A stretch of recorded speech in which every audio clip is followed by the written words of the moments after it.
If you're enjoying this video, smash that like button, subscribe, and hit the bell.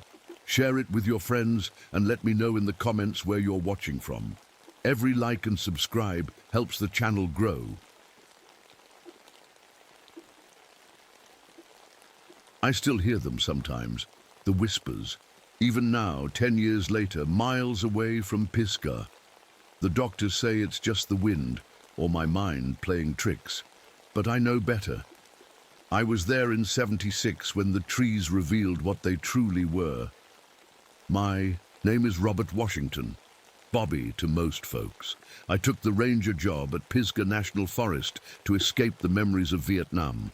2 tours left me with more than just the burn scars on my left arm. The forest was supposed to be quiet, peaceful. I was wrong. Whisper Grove wasn't marked on any tourist maps. Tucked away in the heart of Pisgah, you could only reach it by a single dirt fire road or an 18-mile hike that would break most city folks. The pines there grew different, too close together, like they were huddling, sharing secrets. And the fog. The damn fog hung around no matter how bright the sun shined or how hard the wind blew.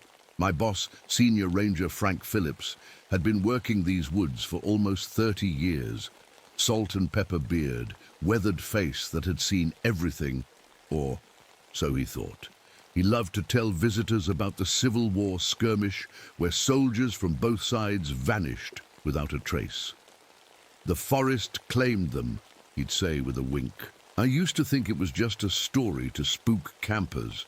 That summer, America was celebrating its 200th birthday. Red, white, and blue decorations hung in every town around the forest. People were flocking to national parks, wanting to connect with real America. If only they knew what was waiting in those woods. First time I noticed something was off was during a routine patrol with Frank. We were checking on weekend campers, making sure no idiots were setting off fireworks in the dry season. Frank, I crazy, or was that cluster of pines further back last week? I asked, pointing to a group of trees near the trail bend. He squinted, then shrugged. Woods play tricks on your eyes, Bobby, especially for folks who've seen what you've seen. I nodded and popped one of my anxiety pills. The VA doctor said my hypervigilance was just the PTSD talking. Every shadow becoming an enemy, every sound a potential threat. But my military training had kept me alive in the jungle. And something about those trees set off the same alarms in my head. Later that day, we helped a lost Boy Scout troop find their way back to the main trail. Their compasses were going haywire, spinning like tops. The forest was talking to us, one of the younger boys said, while his troop leader rolled his eyes. Kids and their imagination, the leader said, but Frank gave me a look I couldn't quite read before telling them.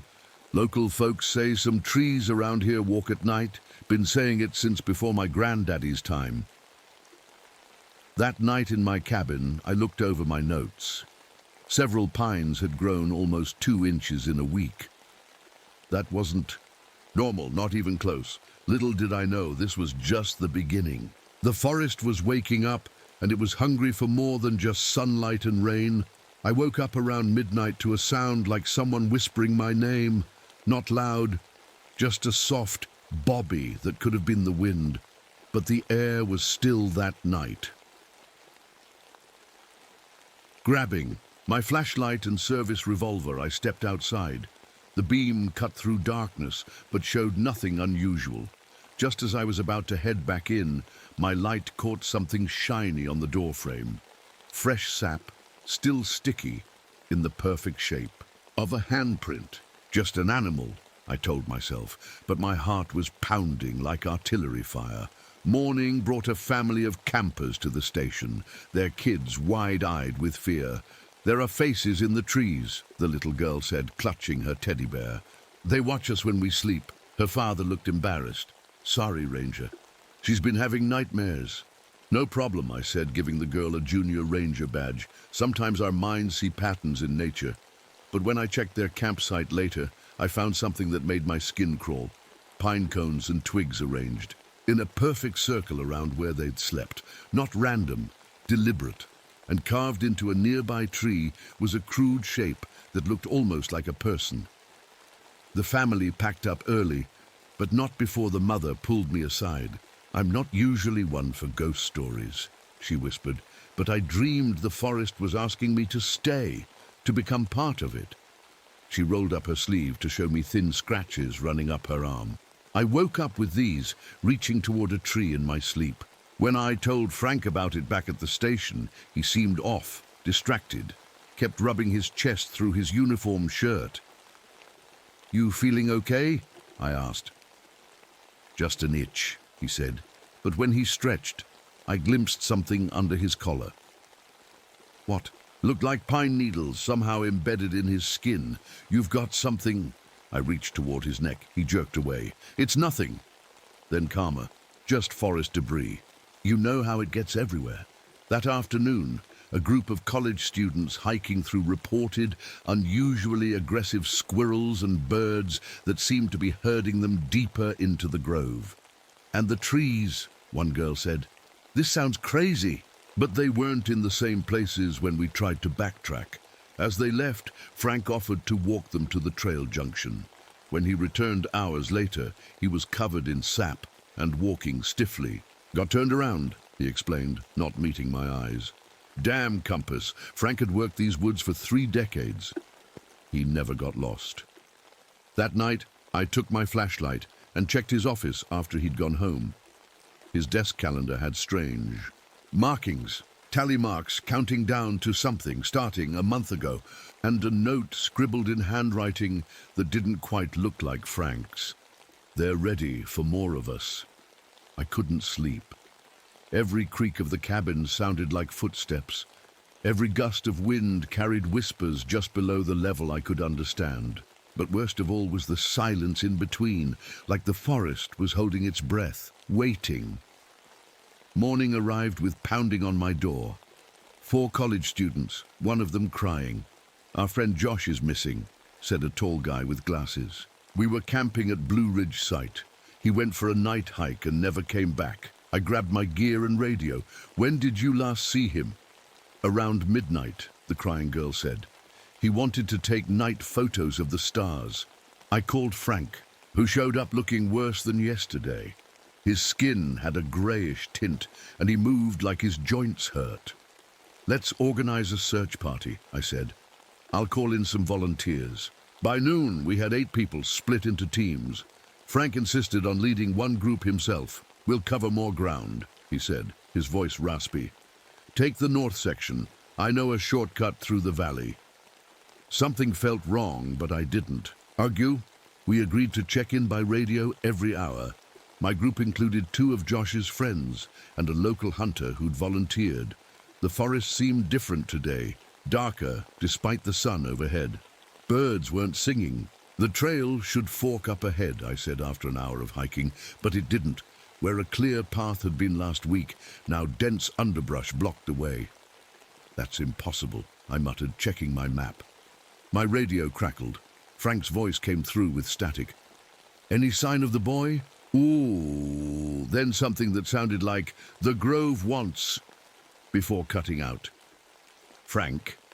"Repeat that last part," I said, but got only static. The hunter pointed to the ground. "Tracks here, heading east." We followed them to a clearing I'd never seen before. Josh's backpack lay open, contents scattered. His camera was still intact. "Let me see that," I said, turning it on. The photos started normal. Campfire, friends laughing, night sky. Then Josh had taken shots of the trees. In each one, barely visible between trunks, were shapes. Human-like but wrong somehow, too tall, too still. In the last photo, one seemed to be looking directly at the camera, with hollow spaces where eyes should be. My hands shook as I handed back the camera. "What are those things?" Josh's friend whispered. Before I could answer, my radio came alive, with screams. Then Frank's voice, calm. "False alarm. Just a volunteer who tripped. We're heading back to regroup." When we met at the ranger station 2 hours later, Frank arrived alone. "Where are your volunteers?" I asked. "They wanted to check another trail," he said too quickly. They'll be back soon. As he turned away, I noticed something on his neck. Pine. Needles. Not resting on his skin, but growing from it. No blood, no redness. Like they belonged there. That evening, another volunteer reported hearing someone calling his name from deep in the woods. Sounded exactly like my wife, he told me, but she's in Charlotte. As darkness fell, the wind picked up, whistling through the trees. To everyone else, it probably sounded normal, but to me, it sounded exactly like the Huey helicopters in Vietnam. Right before an ambush, my heart raced. Sweat soaked my shirt. The trees, the darkness, the sounds. Suddenly, I wasn't in Pisgah anymore, but back in the jungle, with enemies hiding everywhere. Bobby, you okay? Someone touched my shoulder. I spun, around, ready to fight before reality snapped back. Just Josh's friend looking concerned. Yeah, I lied. Let's keep searching. But in my gut, I knew we weren't the ones doing the hunting anymore. Night fell faster than it should have. The forest seemed to swallow the last light, leaving us with just our flashlights cutting through the darkness. We should head back, I told the remaining volunteers. Resume at first light. That's when we heard it, a cry for help, faint but clear. We rushed toward the sound, entering a clearing I didn't recognize. In the center stood one of our volunteers, Bill, a local fishing guide. He wasn't moving, not even blinking. Bill? I approached slowly. You okay, buddy? When my light hit his face, I nearly dropped my flashlight. Something was growing across his cheek, rough and ridged like bark, spreading from his ear toward his mouth. His eyes were open but empty. We need to get him to a doctor, Josh's friend said, reaching for Bill. That's when Bill moved. Not like a person, but like a puppet with stiff limbs. His hand shot out, grabbing the college kid's wrist with crushing strength. The boy screamed. I pulled my revolver. Let him go, Bill. Bill's head turned toward me with a sound like cracking wood. His mouth opened, but the voice wasn't his. The forest provides, he said in a voice that sounded like rustling leaves. I fired a warning shot into the air. Bill released the boy but started walking toward me with jerky steps. Stay back, I shouted. A twig snapped behind me. I spun around to see Frank emerging from the trees, but it wasn't really Frank anymore. His eyes were just hollow knots in his face. His skin had hardened, taking on the texture and color of pine bark.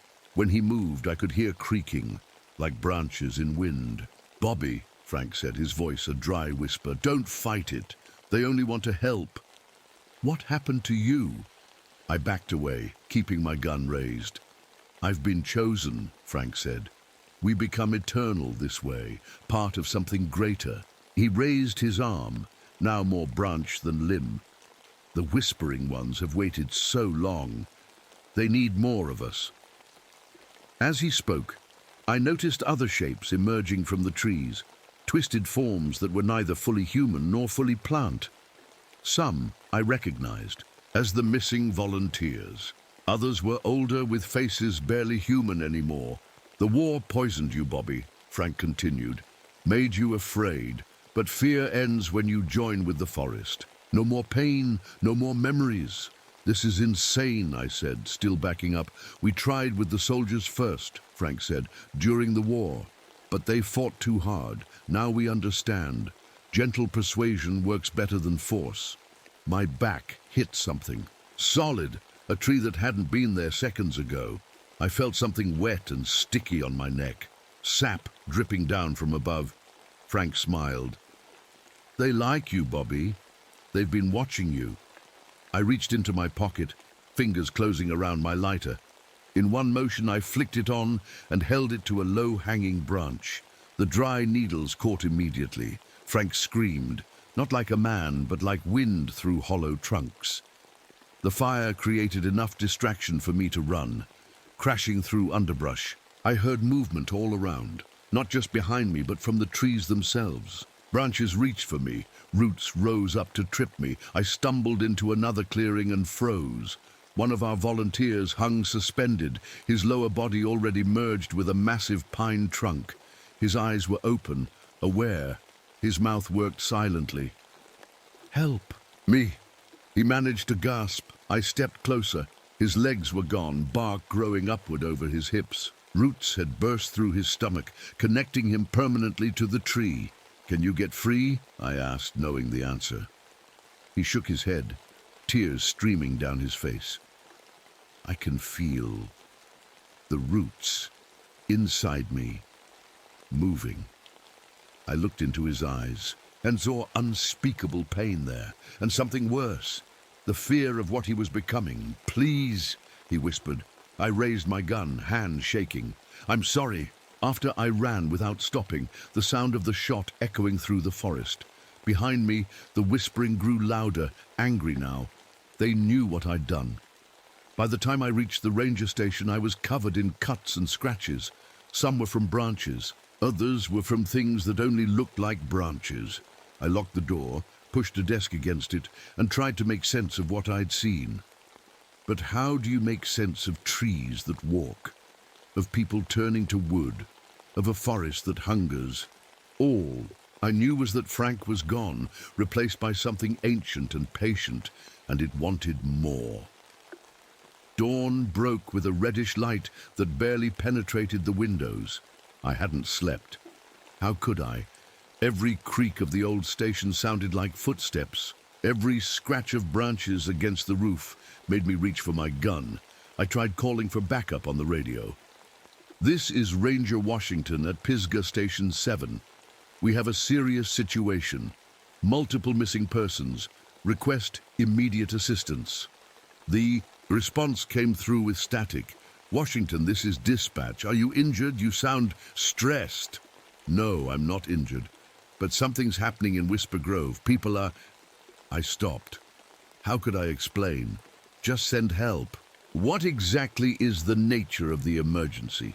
The dispatcher sounded skeptical. "Missing hikers. Hostile. Entities in the forest." Even to my own ears, it sounded crazy. "Entities? You mean bears? Just send someone. We'll have a unit check. And tomorrow..." "Try to get some rest, Washington. Tomorrow would be too late." I knew that in my bones. I pulled out the old records Frank kept in his office, newspaper clippings, journals, historical documents. One yellowed article from 1862 caught my eye. "Militia vanishes in Pisgah Forest. 37 men lost without trace." Another, from 1923. "Forest fire claims no lives but ends mysterious disappearances." I dug deeper and found Frank's personal journal. The recent entries made my blood run cold. Day 3. Found strange growth on back of neck. Tried to cut it off, but no blood. Just sap. Day 12. Dreams filled with whispers now. They're teaching me things. The forest is so much older than we thought. Day 18. Becoming hard to write. Fingers stiffening, but clearer now what they want. Not to hurt us, to preserve us, make us part of something eternal. The last entry from just 3 days ago. Washington suspects something. Need to bring him in slowly. The Grove has chosen him too. I slammed the journal shut. My neck itched where sap had touched it last night.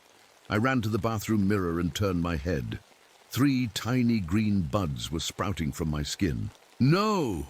I whispered, grabbing scissors. I cut them out, wincing at the pain. Instead of blood, amber liquid oozed from the wounds. I needed more information. I called Dr. Chen at the university, a botanist who sometimes helped identify plants for strange fungal growth and accelerated plant development. She sounded intrigued. "Send me samples." "No time," I said. "Ever heard of plants merging with humans?" Silence. Then, "Are you feeling okay, Ranger Washington?" "Just answer the question." "There are parasitic fungi that can control insect behavior," she said slowly. "And some plants communicate through underground networks. But what you're suggesting..." "What about historical records? Any legends about living trees?" She hesitated. "There's a Cherokee story about a grove where the barrier between worlds was thin, where spirits could take root in our world through the trees. They avoided that place. After hanging up, I drove to the nearest town. An old man at the local diner recognized me. "You work up at Whisper Grove," he said. It wasn't a question. "What do you know about it?" I asked. He leaned in close. My grandfather fought that fire in 23. Said afterward that the whispers stopped for decades. Said before the fire, folks would go missing every summer, always near the full moon. Tonight was the full moon. On the drive back, something hit me. Every major disappearance had ended after a forest fire. The pattern was clear. As I approached the station, I noticed the trees seemed closer to the road than before. The forest was literally closing in. Inside, I gathered everything I could about forest fires, protocols, equipment locations, containment strategies. Then I remembered my training in Vietnam. We'd used fire as a weapon there too. My radio crackled. To life. Frank's voice came through, but different now, like multiple voices speaking as one. "Bobby," it whispered, "come back to the grove. We're waiting for you." I clicked the radio off, but it turned back on by itself. "The roots are already inside you," the voice continued. "Fighting only makes it hurt more." I touched my neck where I'd cut out the buds. The spots were tender, and when I looked at my fingers, they were smeared with sap. As afternoon faded into evening, I loaded my truck with everything I might need. Flares, gasoline cans, my service weapon, and a homemade flamethrower I'd rigged from a weed sprayer. The plan forming in my mind was probably suicide, but I couldn't just leave those people, or whatever they were becoming. The drive back to Whisper Grove took longer than it should have. Twice, I had to stop and clear fallen trees from the fire. A road. They hadn't fallen naturally. The cut marks looked like teeth. By the time I reached the campground, darkness was settling in. The area should have been full of weekend campers, but all I found were empty tents and abandoned cars. Personal belongings lay scattered. Half-eaten meals, open books, toys. I approached my ranger cabin, hoping to get more supplies. The door hung open, swinging gently though there was no breeze. Inside, the furniture had changed. My wooden desk had sprouted roots, anchoring it to the floor. The chairbacks had grown twisted branches that reached toward the ceiling. On the wall, something caught my eye.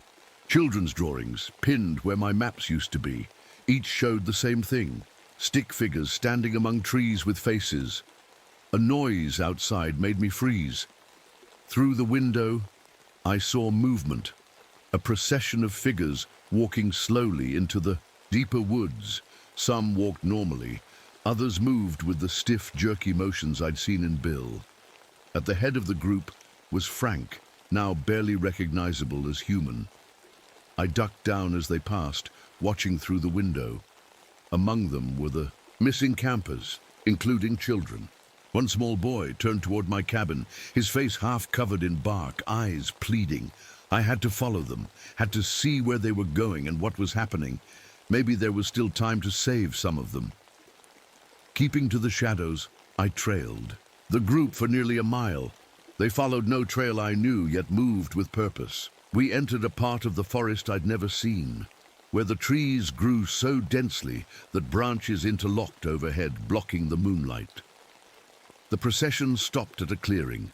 In the center stood the largest pine I'd ever seen, its trunk wide, enough that 10 men couldn't circle it with joined hands. The bark was twisted into patterns that looked almost like faces. Frank approached the massive tree and placed his hand against it. A shudder ran through the assembled crowd. "Tonight, we welcome new members to our family," he announced, his voice now a chorus of whispers.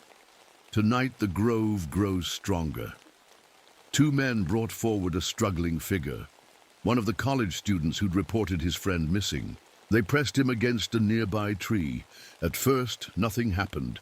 Then the bark seemed to soften, molding around his back. He screamed as tiny roots pierced his clothes, his skin.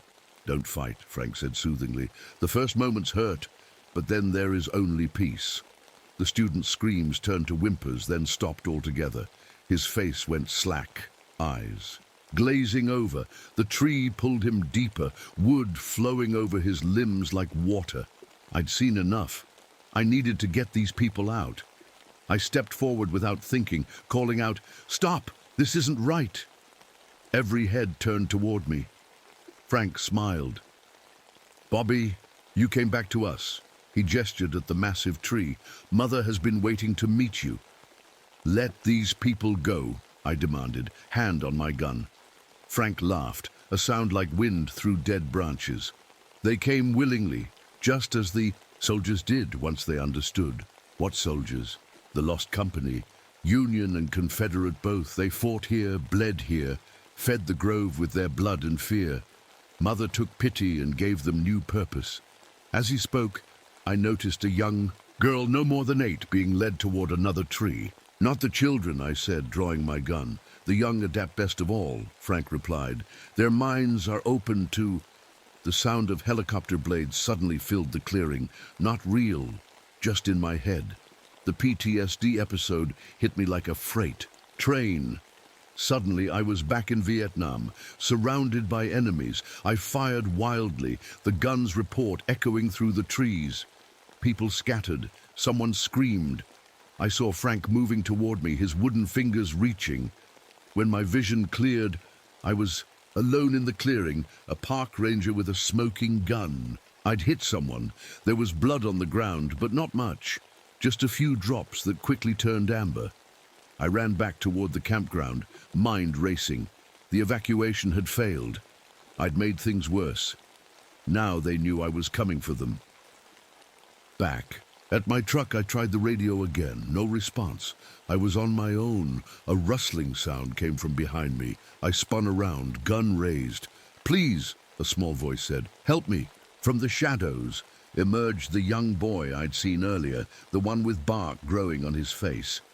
He held out his arms.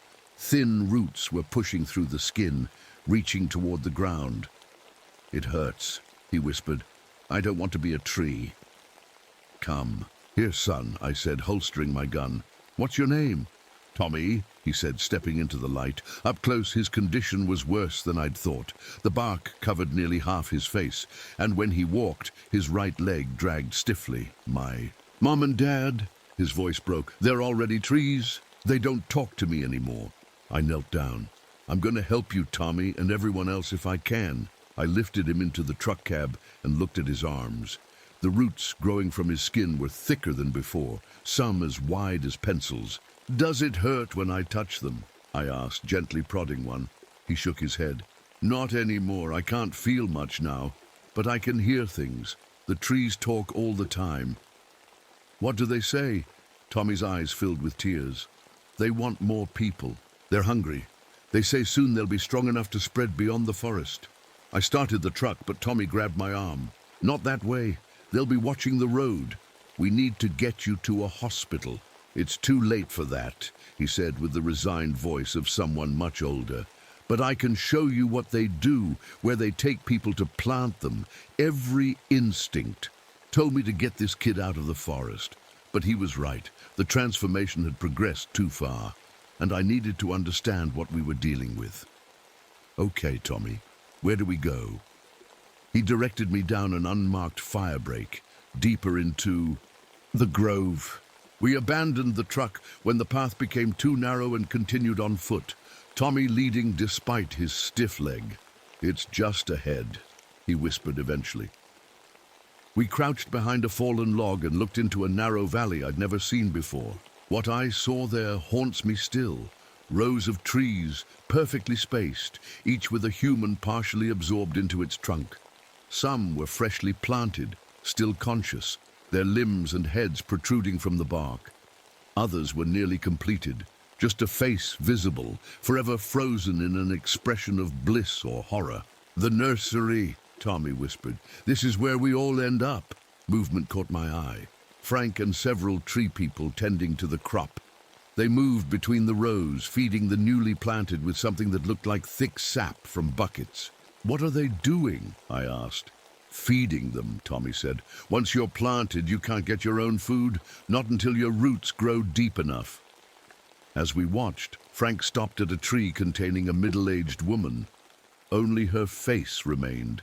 Outside the trunk, her body completely absorbed. "How are you feeling today, Carol?" Frank asked. "Wonderful," the woman answered, her voice dreamy. I can feel the sunlight through my leaves. I never knew it could be so beautiful.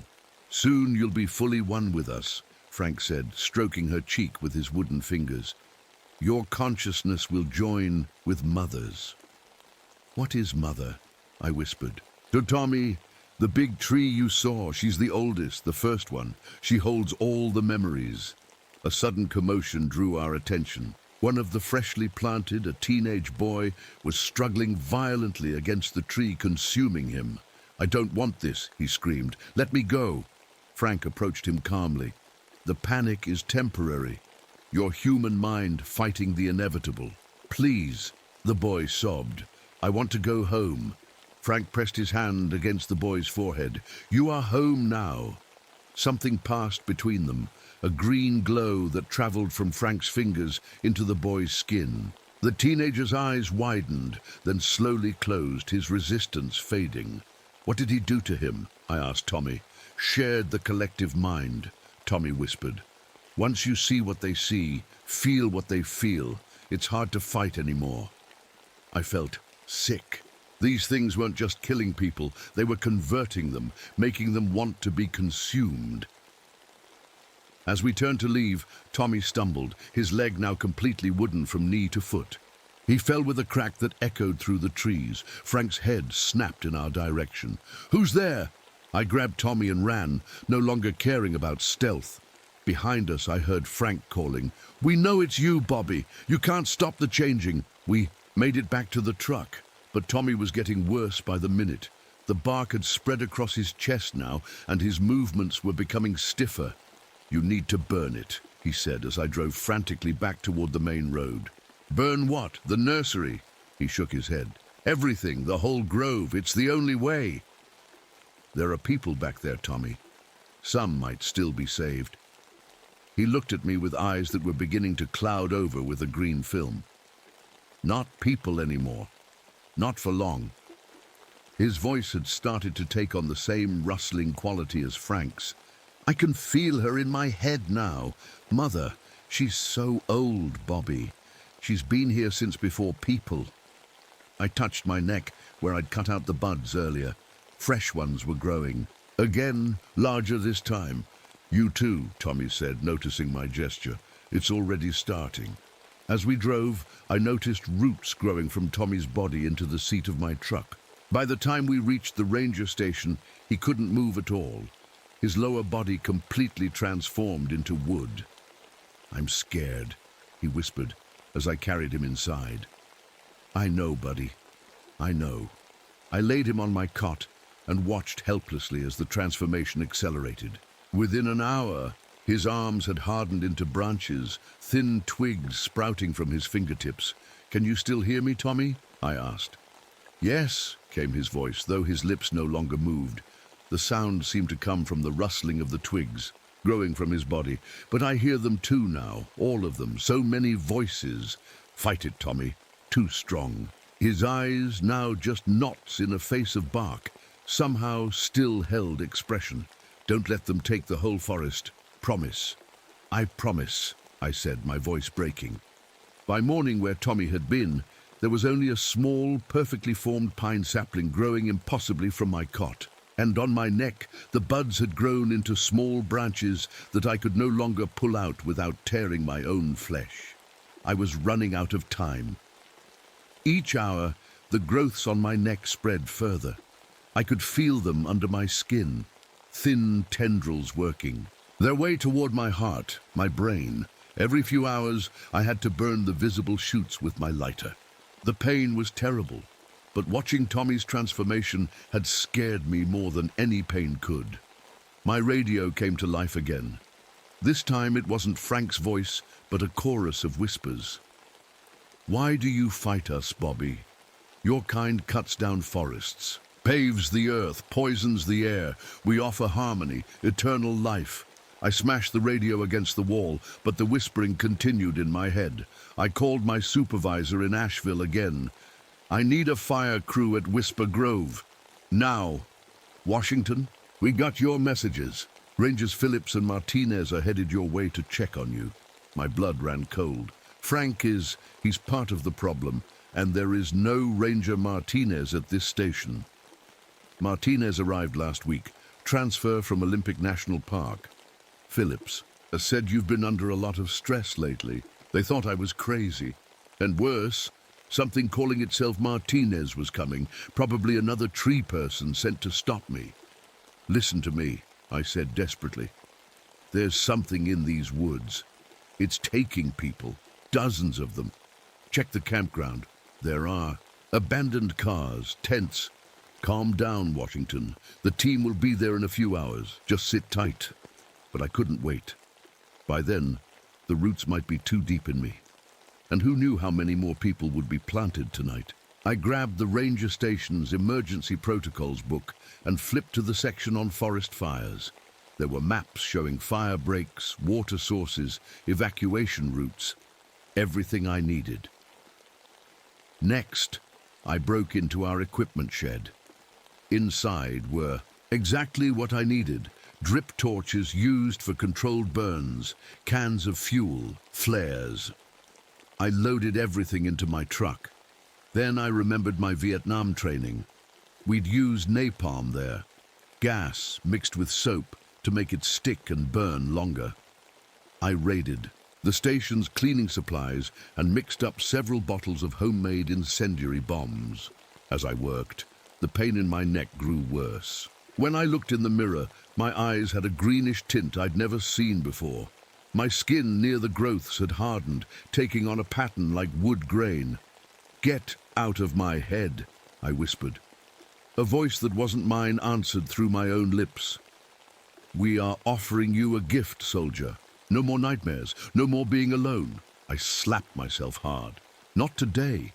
Before leaving, I wrote down everything I knew about the Whispering Ones, the nursery, Frank, Tommy. I sealed it in an envelope addressed to the Forest Service headquarters, along with coordinates to Whisper Grove. Then I called the local newspaper, Pisgah Times. "I need to report multiple missing persons in Whisper Grove," I said, not giving my name. "At least 20 campers disappeared this weekend. The rangers are covering it up." "Who is this?" I hung up. Maybe it would be enough to bring real help. If I failed, on my way out, I looked at the small sapling that had been Tommy. "I'll keep my promise," I told him. The drive back to Whisper Grove was harder this time. The road seemed to shift before my eyes. Twice, I nearly drove into trees that shouldn't have been there. My mind was playing tricks, or the forest was. Night was falling as I parked at the edge of the grove. I could see movement deep among the trees, processions of half people walking stiffly toward the nursery. Tonight would be another planting. I strapped on my gear, the makeshift flamethrower, drip torches, my gun, and the homemade bombs. Every motion hurt as the growing things in my neck pulled against muscle and bone. The whispers in my head grew louder as I approached the grove. "Think of what you're doing, Bobby. These trees have stood for centuries." "You're not trees," I muttered. "Not anymore." A rustling sound made me turn. What I'd thought was a bush stood upright, a humanoid figure made entirely of twisted branches and pine needles. Its face was just knots in the wood, but somehow I knew it was looking at me. It was one of the Whispering Ones in its true form. Not a possessed human, but the possessor itself. It reached for me with twig fingers. I backed away and pulled out the drip torch. With a flick of the lighter, the torch caught, its flame bright in the gathering darkness. The creature recoiled. From the fire, a sound like creaking wood coming from its body. "That's right," I said. "You're afraid of this." I set the creature ablaze. It writhed silently, branches crackling, before collapsing into ash. Taking a deep breath, I moved deeper, into the grove. The massive mother tree awaited at its heart, and with it, Frank and all the others he'd helped transform. For a moment I hesitated. Was I really going to burn down a national forest? Destroy living things, even if they weren't human anymore? Then I remembered Tommy's face as he changed, the terror in his eyes. "No choice," I said aloud. "They'll keep spreading." As if in answer, the tendrils in my neck twitched, sending bolts of pain down my spine. The whispering in my head grew to a roar. We are the forest. And soon you will be too. The deeper I moved into Whisper Grove, the more alive the forest felt. Trees swayed without wind. Roots rose from the ground trying to trip me. The pain in my neck grew with each step, as if the things growing inside me were fighting my mission. I started small, setting controlled burns at the forest's edge, just like we'd done for forest management. But these fires didn't behave normally. The flames struggled, as if the wood itself was fighting not to burn. Used more accelerant, and finally the fire caught properly. Orange light pushed back the darkness as the first line of trees began to burn. A terrible sound filled the air, not quite screaming, not quite wind. The trees were crying out. In my head, the whispers became desperate. "Stop this! You're killing us!" "You killed first," I answered, continuing deeper. As the fire spread behind me, shadows moved through the trees ahead, the half-transformed people and the whispering ones coming to stop me. I walked faster, staying just ahead of them, setting new fires as I went. My plan was to create a ring of fire around the heart of the grove, trapping the mother tree and its followers before burning inward. But as I placed my fourth fire line, a familiar figure stepped into my path. "That's far enough, Bobby." Frank stood before me, now barely recognizable. His body was more wood than flesh, branches growing from his shoulders, bark covering most of his face. Behind him stood others in various stages of transformation. "Move aside, Frank," I said, raising my flamethrower. "You're sick, Bobby," he said, almost gently. "The war broke something in you. We can fix that. Make the memories fade." Part of me, the part where the tendrils had reached my brain, wanted to believe him, to give in to the whispers promising peace. "You're not Frank anymore," I said. "You're just wearing his face." "We are more than we were," the thing that had been Frank replied. "Come join us at the mother tree. See the truth for yourself." More figures emerged from the trees surrounding me. Some I recognized as campers, volunteers, hikers. Others were like Frank, too far gone to be human anymore. They herded me forward toward the massive clearing with the mother tree. I let them, keeping my finger on the flamethrower's trigger. I needed to reach the heart anyway. The mother tree was even more impressive up close. Its trunk was wider than a car, with patterns in the bark that shifted like faces. The air around it hummed with energy. "Beautiful, isn't it?" Frank said. "Over 2,000 years old. It was here when the first people came to these mountains, watching, learning how to take us over," I said. Frank shook his head. "How to save us. Your kind destroys everything you touch. We offer eternity." He gestured and the crowd parted. A woman stepped forward, her transformation just beginning. Bark patches on her arms, small branches sprouting from her hair. "My wife," Frank said. "She came willingly when I showed her the truth." The woman's eyes had the same glazed look I'd seen in the nursery. "It doesn't hurt, Bobby," she said dreamily. "It feels like becoming more." "This isn't right," I insisted. "People should choose, like the forest chose." Frank's voice hardened. "When your kind cut and burned and paved, the mother tree learned that to survive, she needed to become more than just wood and leaf." As he spoke, I felt the mother tree's presence in my mind, ancient, patient, and hungry. I saw flashes of memory, axes biting into wood, saws cutting through trunks, bulldozers tearing up roots. "The Civil War soldiers," I gasped as another memory hit me. "They were your first." Frank nodded. "They killed each other among our roots, fed us with their blood and fear, taught us how humans work. We tried to save them, make them part of us, but we didn't understand your bodies then. Now we do." The crowd moved closer, forming a circle around me and the mother tree. Their faces were all the same, blank, peaceful, empty. "The roots are deep in you already," Frank said, touching my neck where the growth spread. "Stop fighting. Join us willingly." For a moment I wavered. The tendrils in my neck pulsed, sending waves of something almost like pleasure through my body. The whispers promised relief from the nightmares, from the memories of Vietnam, from the loneliness. Then I thought of Tommy, of the boy's fear as he was consumed. "There's something you should know about me, Frank," I said, my hand moving slowly to my pocket. "In Vietnam, we had a saying, 'When surrounded, bring the hell with you.'" I pulled out my final weapon, a glass bottle filled with gasoline and soap. Flakes. A cloth wick stuck in the top. Frank's wooden face couldn't show expression, but his voice held fear. "Don't do this, Bobby." Too late. I lit the wick with my lighter. Every creature in the clearing lunged toward me at once, but they were slow, their wooden limbs not built for speed. I hurled the bottle at the base of the mother tree, where thick roots pushed up through the soil. The bottle shattered. Flames erupted, catching fast on the ancient bark. A scream filled the air, not from any single throat, but from all of them at once. Frank and the others fell to their knees, clutching their heads. The mother tree's trunk seemed to writhe in pain. I felt it too, burning agony where the tendrils connected me to the collective. But I pushed through it, pulling out my drip torch and spreading more fire around the base of the massive tree. "Stop!" Frank's voice was desperate now. He grabbed my arm with wooden fingers. "You're killing us all!" I knocked his hand away. That's the idea. All around us, the smaller fires I'd set were growing, joining together. The wind had shifted, pushing flames toward us faster than I'd planned. Smoke filled the clearing. Frank and the others tried to fight the fire, beating at flames with limbs that caught fire themselves. I emptied the last of my accelerant at the mother tree's trunk and stepped back.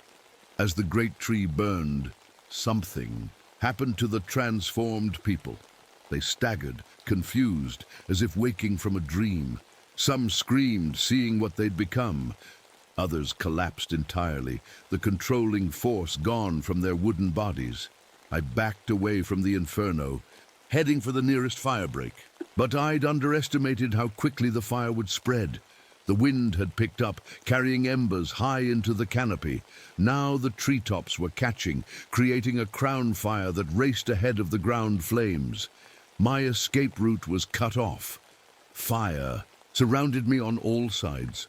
Through the smoke I saw Frank stumbling toward me, half his body ablaze. "This forest has survived for millennia," he rasped. "It will grow back. And remember, a burning tree crashed down between us." I ran the only direction I could, deeper into the grove, hoping to find another way out. But everywhere I turned, fire blocked my path. My lungs burned. The growths on my neck were shriveling, dying as their source burned. But it wouldn't matter if I couldn't escape the inferno I'd created. I stumbled into a small clearing, completely surrounded by flames. Now, the smoke was so thick I could barely see. I dropped to my knees, coughing. Above me, through watering eyes, I saw the canopy ignite in a rush of heat and light. Beautiful and terrible. "I kept my promise, Tommy," I whispered as consciousness faded and the burning trees crashed down around me. I woke to the steady beep of machines and the sharp smell of antiseptic. My throat felt like I'd swallowed broken glass. When I tried to move, pain shot through my entire body. "Take it easy, Mr. Washington," a nurse said, appearing at my bedside. "You've been through quite an ordeal." Slowly, the room came into focus. White walls, medical equipment, tubes running into my arms. A hospital room. How? My voice was a raspy whisper. "How did you get here? Fire jumpers found you, said it was a miracle you were alive." She checked something on one of the machines. "You've been unconscious for 3 weeks. 3 weeks." The realization hit me like a physical blow. "The forest," I managed to say. "Whisper Grove." A shadow crossed her face. "The fire destroyed about 60% of it before they contained it. Worst forest fire in Pisgah's history." I needed to know more, but talking hurt too much. The nurse seemed to understand. "There's a federal investigator who's been waiting to speak with you. I'll tell him you're awake, but only a short visit, okay?" I nodded slightly, which made my neck burn with pain. Half an hour later, a man in a dark suit entered my room. He didn't look like a Forest Service investigator. His badge said FBI, Ranger Washington, he said, sitting beside my bed. I'm Agent Collins. Mind if I ask you a few questions about the fire? What could I tell him? The trees were capturing people, that Frank had turned into a plant monster, that a boy had transformed into a sapling in my cabin. Accident, I whispered. Was trying to help. Collins studied me. We found your letter at the ranger station, the one detailing unusual events in Whisper Grove. My heart sank. They thought I was crazy. 9 missing person reports were filed for that area in the week before the fire, Collins continued. At the nursery site you described, we found unusual formations in the trees, almost like human shapes. I stared at him. Was he actually considering what I'd written? We also found remnants of the boy you mentioned, Tommy Richardson. His DNA was identified in the sapling you described. I closed my eyes, relieved yet horrified to have confirmation. Of course, officially this fire was caused by negligence during an unauthorized controlled burn, Collins said carefully.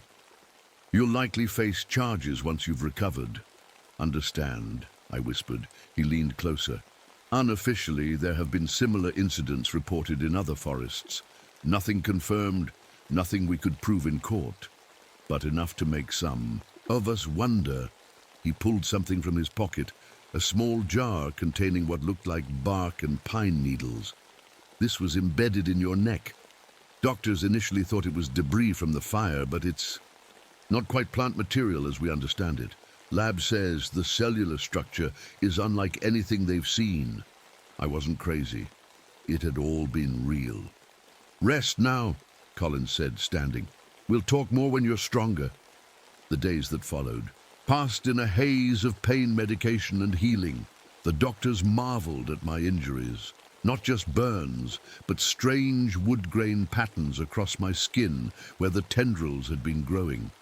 Places where bark had begun to form, but died when the mother tree burned. I was discharged a month later. As expected, the Forest Service fired me after an investigation found me responsible for the fire.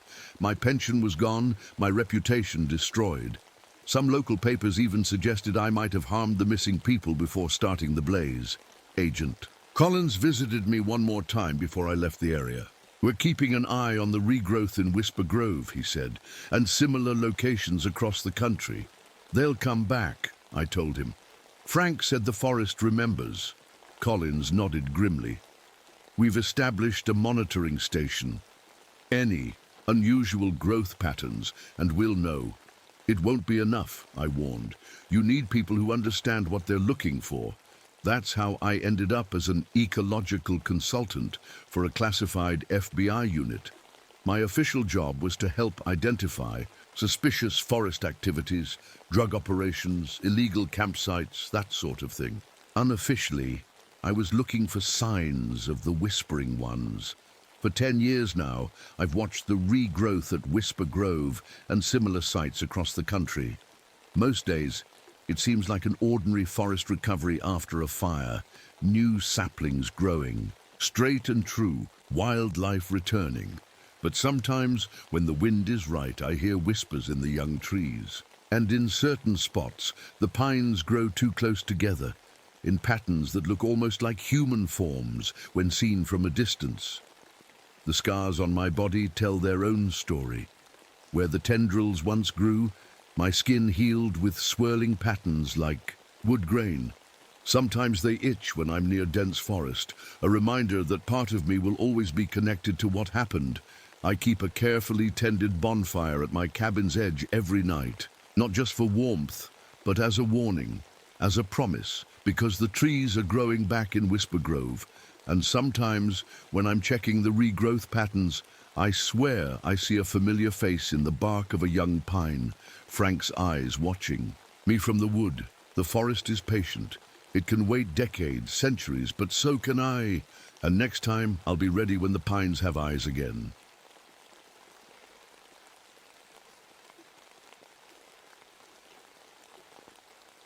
The cold bit into my left ear, the one I'd already lost feeling in years ago during that cursed Olympic race. But today's chill was different. Wrong. Like the mountain itself was holding its breath. My name is Eleanor Martinez. Ellie to the few people I let close enough, and I've spent my life in these woods. As I trudged through the fresh November snow, something felt off. Way off. The kind of off that makes the hair on your neck stand up even before your brain knows why. Compass is acting weird again, I muttered, tapping the glass face where the needle spun lazily instead of pointing north. Equipment malfunction was the last thing I needed with night coming and temperatures dropping faster than normal. That's when I saw them. Ice sculptures that weren't sculptures at all. Human-shaped figures, perfectly formed, scattered through the clearing like they'd been frozen mid-step. I'd never seen ice form this way in all my years patrolling Frost Hollow. I snapped photos, my fingers clumsy in thick gloves. The ranger station would want documentation, though I wasn't sure what. I'd tell them. Ice people sounded crazy even to me. My radio crackled, the static unusually harsh before Junior Ranger Hoffman's voice broke through. Martinez, you there? We've got a situation. Copy. What's happening? I kept my voice steady, the way I'd learned to control my breathing during biathlon competitions. 3 hikers from the university, research group. They're 2 days overdue, and with this storm coming... I looked at the strange ice formations again, a pit forming in my stomach. What trail were they on? North Ridge, heading toward the caves. The caves. My grandfather had told me stories about those caves that I'd always thought were just meant to scare a little girl away from dangerous places. Now, I wasn't so sure. I'll take point on search and rescue, I said without hesitation. Have Hoffman meet me at the station in an hour and see if Jim Blackfoot's available to guide. Copy that, over and out. As I turned to head back, my flashlight caught one of the ice figures at just the right angle. For a second, just one, I could have sworn I saw a human face trapped inside, mouth open in a silent scream. I picked up my pace, not willing to admit even to myself that for the first time in 20 years of Forest Service work, I was scared. Of these woods, something was awake in Frost Hollow, something hungry, and 3 kids were out there with it. Back at the ranger station, I laid out maps across the wooden table while the wind howled outside. The temperature had dropped another 10 degrees in just the hour it took me to return. Their last check-in was here, Hoffman said, pointing to a spot near the ridge trail. Young and eager with a baby face that made him look more like 18 than 23. Hoffman had good instincts. That's why I'd requested him specifically. Jim Blackfoot arrived as we were loading supplies. Tall and weathered, Jim knew these mountains better than anyone. His family had been here long before the Forest Service, long before the maps even had names for these peaks. Dr. Hayes is meeting us at the trailhead, Jim said, stomping snow from his boots. She's the student's advisor. I nodded, checking my rifle one more time. I never went into these woods without it, especially not with a storm brewing. We head out in 20. The drive to the trailhead was silent, except for the squeak of wipers fighting the building snow. When we arrived, a woman in an expensive-looking parka paced by her university SUV. Dr. Hayes, I stepped out, offering my hand. Ranger Martinez, thank God you're here. Her handshake was firm, her eyes sharp behind fogged glasses. My students are well prepared, but with this weather... We'll find them, I promised, though something in my gut twisted when I said it. We set out as the last light faded, headlamps cutting weak paths through the thickening snow. 2 hours in, we found their first campsite. This doesn't make sense, Hayes said, crouching by a nearly intact tent. All their gear is here, sleeping bags, food, even their research equipment. I swept my light around the clearing. No signs of a struggle, no blood, no drag marks, just emptiness. Like they'd stepped away for a minute and never returned. Their tracks head that way, Jim said, pointing toward a line of pines. But there's something strange about them. He would right. The footprints started normal, then suddenly spread wide like they'd all started running at the same moment. What could spook 3 experienced hikers like that? Hoffman wondered. Before anyone could answer, I spotted something white against the snow, which should have been impossible given the fresh powder covering everything. A fox, perfectly preserved, its fur almost blue-white. I knelt beside it, my breath clouding in the suddenly frigid air. The animal looked like a taxidermy specimen, but when I gently turned it over, I discovered it was hollow, completely empty inside, like something had scooped out everything but the skin and fur. "I've never seen anything like this," Hayes whispered, her scientific curiosity momentarily overcoming her worry. Jim stepped back, his face grim. "My grandmother used to tell stories about this, a winter spirit that hungers, takes what's inside and leaves the shell." "It's probably just animals," I said, not believing it myself. "Unusual predator behavior." The temperature plummeted another 30 degrees in the space of minutes. My watch said it was now 20 below. Impossible without a major weather front. "We need shelter," I decided, trying to ignore how my compass was now spinning wildly. "The ice caves are half a mile east. We'll set up there for the night and resume at first light." As we gathered our gear, I noticed how Jim kept scanning the darkness beyond our lights, his hand tight on his walking staff. "Problem?" I asked quietly. He met my eyes, his face solemn. "The trails look wrong, Ellie. I've guided here 30 years, and these paths, they've changed." I wanted to tell him he was imagining things, but my own mental map wasn't matching up either. It was like the forest itself had shifted overnight. "Let's just get to the caves," I said, checking my rifle again. "We'll figure it out from there." None of us mentioned the strange cry that echoed through the trees as we moved out, too high to be human, too articulate to be animal. The ice caves weren't on any tourist map, but every ranger knew about them. Giant frozen tunnels carved by ancient water and wind. They'd offer protection from the storm that was now coming down in sheets of white. "Keep close," I called back to the group as we approached the dark opening. "These caves can be a maze." Our headlamps bounced off ice walls that glittered like diamonds. In better circumstances, it might have been beautiful. "Listen!" Hoffman stopped suddenly, holding up his hand. A faint sound drifted through the cave, someone moaning. We found Kevin. Jensen, one of the missing students, curled against a wall of ice. His expensive hiking gear was torn, his lips blue, eyes wide and unfocused. "Kevin!" Dr. Hayes rushed forward, wrapping her coat around him. "Where are the others? Where's Professor Winters and Lisa?" "So cold," he whispered, his teeth chattering violently. "It ate the warmth. It wore the professor like a coat." I checked his pack. He had all the right gear for the weather. There was no reason for his severe hypothermia. "Something's wrong with him," Hoffman said quietly to me. "Even in this cold, he shouldn't be this far gone." Kevin grabbed my arm with surprising strength. "The hunger that walks," he gasped. "It followed us, made us see things." Lisa ran toward her mother's voice, but her mother's been dead for years. Crash of falling ice echoed from deeper in the cave. Everyone froze. "We need to get him warm," I said, pushing aside the chill creeping up my spine. "Set up camp here.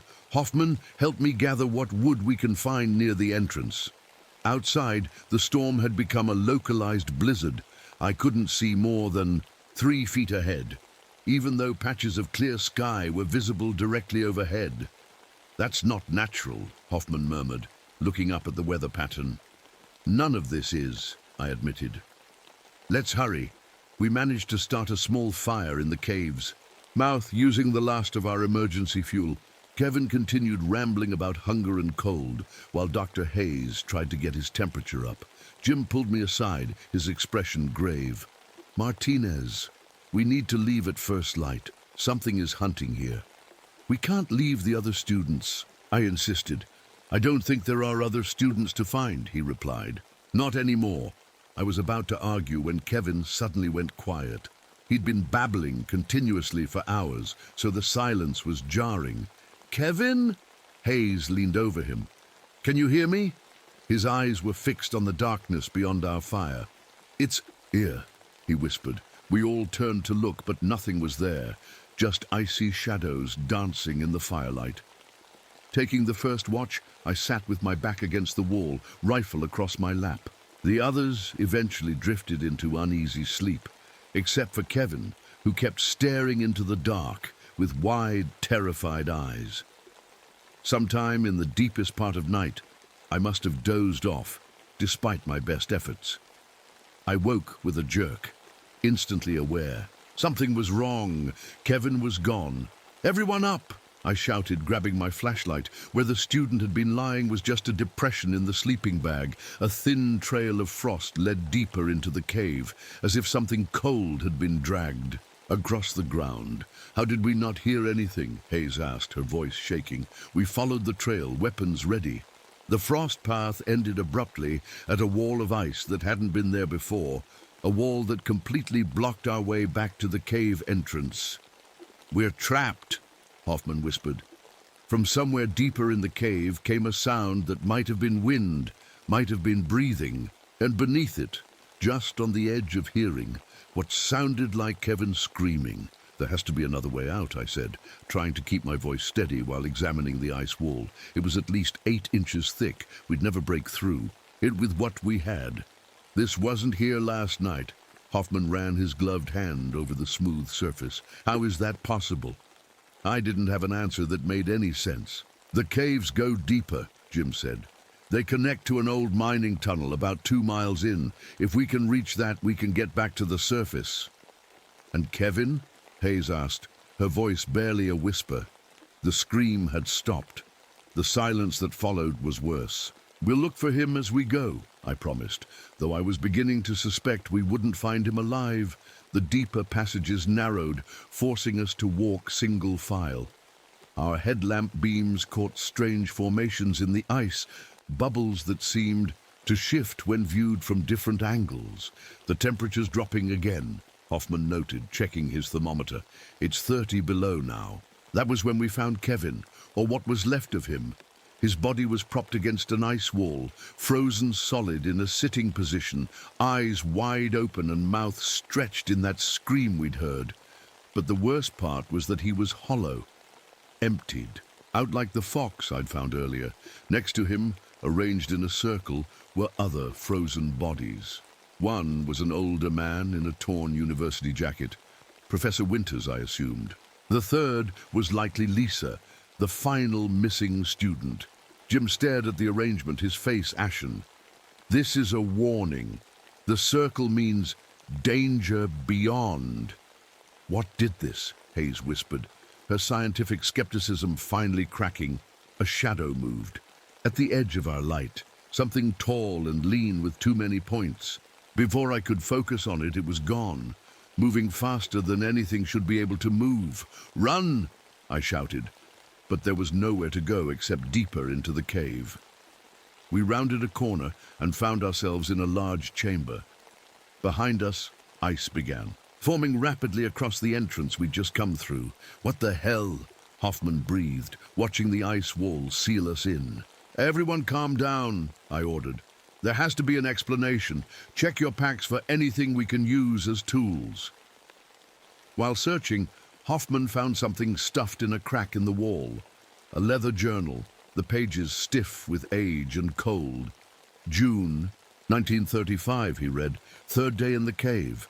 Thompson disappeared in the night. Williams claims he saw something following us, tall as 2 men with a deer's skull for a head. The others think he's losing his mind from the cold, but I've seen it too, watching from the shadows." We exchanged looks. 1935, nearly 33 years before our present year of 1968. "Williams is gone now too," Hoffman continued reading.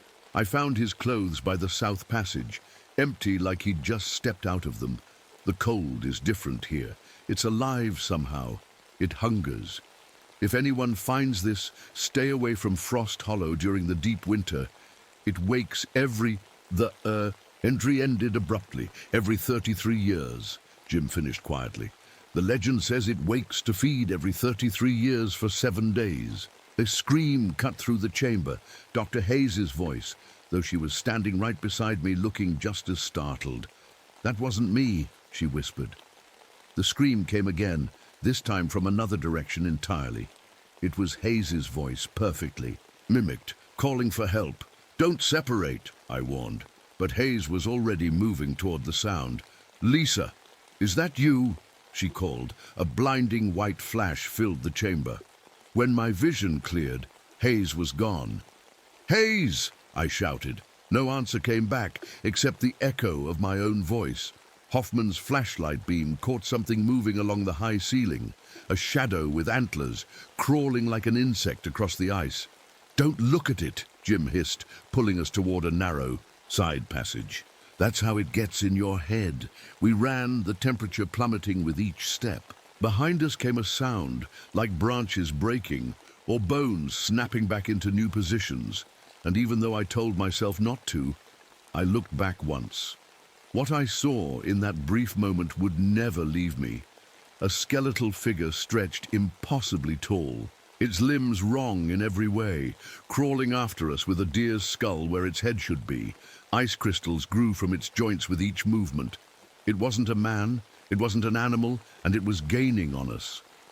The side passage opened into another chamber, smaller than the last, but with a ceiling so high our lights couldn't reach it. We collapsed against the wall, gasping for breath in the thin, freezing air. "What was that thing?"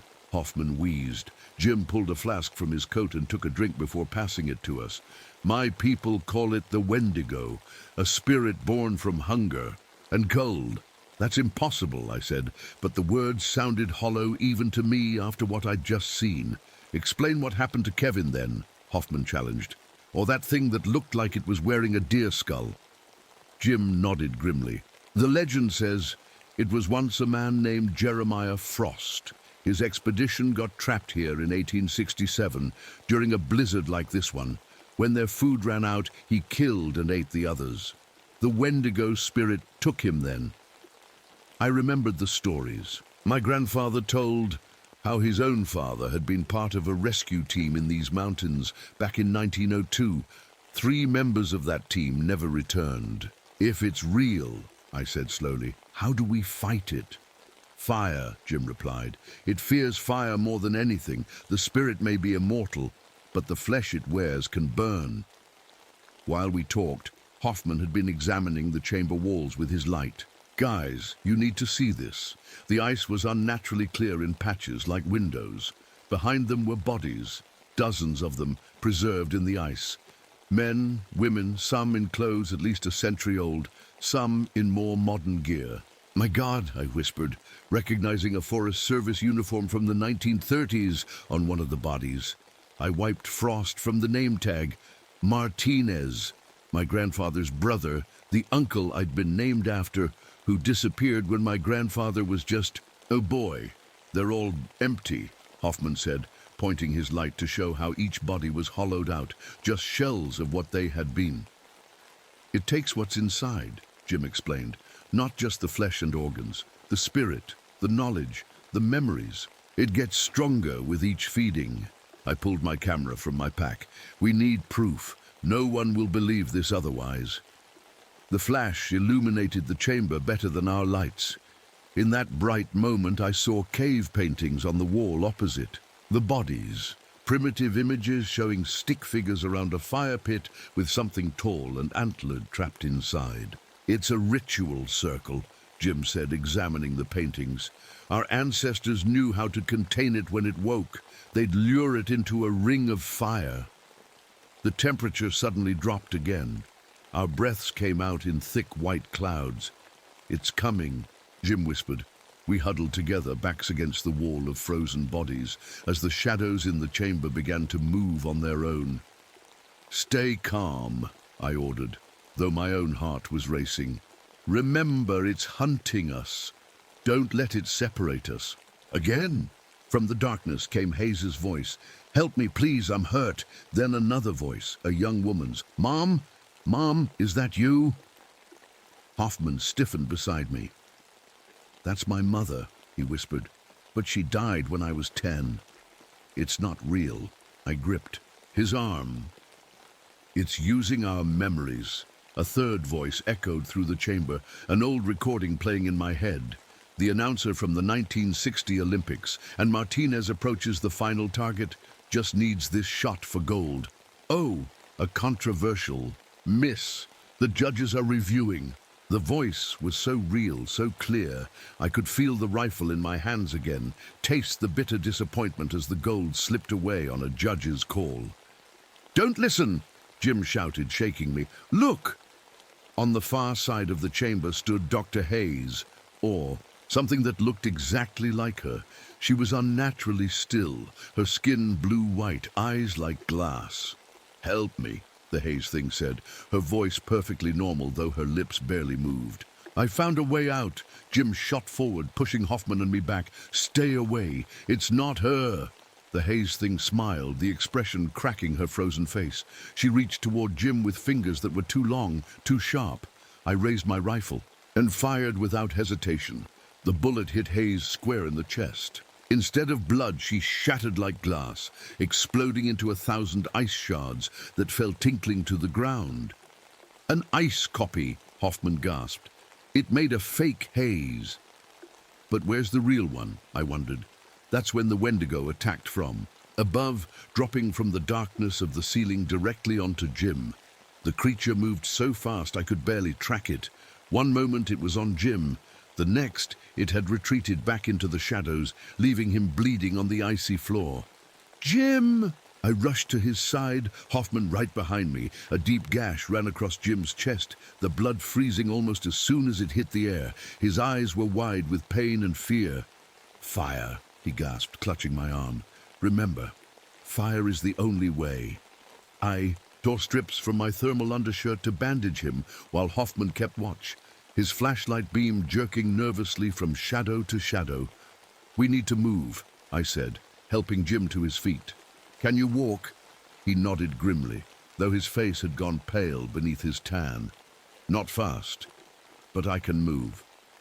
We made our way slowly through another passage, the ice walls narrowing until we had to turn sideways to squeeze through. The tight space made me feel trapped, vulnerable. "Look," Hoffman whispered, pointing ahead. The passage opened into what looked like an old mining operation. Rotting wooden supports, rusted tools embedded in the ice, and there, against one wall, was a stack of supply crates with U.S. Forest Service, 1935, stenciled on the sides. "My grandfather's expedition," I breathed, moving toward the crates. Inside the first one, we found exactly what we needed. Emergency flares, old but likely still functional, and several cans of kerosene for lamps. "There's a camera, too," Hoffman said, pulling out an old box camera with film still loaded. "And a journal. The journal belonged to Thomas Gray, the leader of the 1935 expedition. The final entry described how they'd tried to reach the surface after losing 3 men to the winter spirit. They'd planned to set a trap using fire, but the entry cut off mid-sentence. "Look at this," Jim called weakly from where he'd slumped, against a crate. He held up an old newspaper clipping dated 1902, a story about another missing group in Frost Hollow. 1902, 1935, 1968, I said slowly. Every 33 years. The developed film is still here. Hoffman had opened a metal canister. They must have had a portable darkroom. The old photographs showed 5 men posing outside the ranger station, then images of their camp, and finally, a blurry shot of something tall moving between trees, its antlered head turned toward the camera. The last photo made my blood run cold. It showed the same chamber we'd just left with bodies in the ice, but they were arranged differently, positioned to spell out words when viewed from above. "It never stops hungering." A whisper seemed to fill the chamber, though none of us had spoken. The air grew so cold, my eyelashes frosted over. "It's watching us," Jim whispered, his breath barely visible now, a bad sign that his body temperature was dropping. That's when I heard it, the sound of my coach from the Olympics. "Ellie, you've got this. Just one more perfect shot. Breathe. And squeeze." The voice was so real, so comforting. I found myself walking toward it without thinking. "Martinez!" Hoffman grabbed my arm. "Where are you going?" I blinked, realizing I'd been heading straight for a deep crevasse hidden in the shadows. One more step, and I would have fallen to my death. "It's trying to separate us," I said, shaking my head to clear it. "It gets in your mind somehow." "Mom?" Hoffman suddenly called out, his head turning. "Mom, is that you?" His eyes had gone distant, fixed on something only he could see. He took a step away from us. "Peter, no!" I grabbed him, shaking him hard. "It's not real!" He came back to himself with a gasp. "I saw her. She was right there, telling me to come home." A low moan echoed through the chamber, followed by the sound of ice cracking. From the passage we'd just come through, a figure emerged. Dr. Hayes. Her body bent at an unnatural angle, moving like a puppet on strings. "Help!" she croaked, her voice broken. "Cold! So cold!" Jim raised his walking staff. "That's not Hayes, not anymore." The thing that had been Hayes lunged with impossible speed. Jim swung his staff, catching it across what remained of her face. It shrieked, a sound no human throat could make, and retreated a few steps. I fumbled with the flares, finally getting one lit. The sudden red glare illuminated the chamber fully. What I saw froze me in place. The Hayes thing was connected to the ceiling by thin strands of ice, like a marionette. And above her, clinging to the cave roof, was the Wendigo. Bigger now, at least 12 feet long, its limbs stretched like taffy, antlers branching in complex patterns. It saw us seeing it and screamed, a sound that shattered ice across the chamber. Jim shoved me hard. "Run, I'll hold it." "No." I tried to grab him, but Hoffman pulled me back. "He's right," Hoffman shouted over the creature's screams. "We need to move, now." The last thing I saw as Hoffman dragged me into a side passage was Jim, swinging his staff in one hand, one of our flares in the other, facing the descending Wendigo with defiance in his eyes. The passage collapsed behind us in an avalanche of ice, cutting off Jim's final battle cry. "Jim!" I screamed, clawing at the fallen ice, but it was no use. Tons of ice and rock blocked the way back. "Martinez, we have to keep moving," Hoffman said, his voice breaking. "He bought us time. Don't waste it." I knew he was right, but leaving Jim behind felt like failure. I'd been responsible for this team. Now Hayes was gone, or worse, and Jim... "This way," I said finally, turning away from the collapse. We picked our way through a narrow tunnel, the walls lined with strange blue ice that seemed to glow faintly from within. The air grew even colder, if that was possible. "I think we're going deeper, not up," Hoffman said after about an hour of climbing over ice formations. He was right.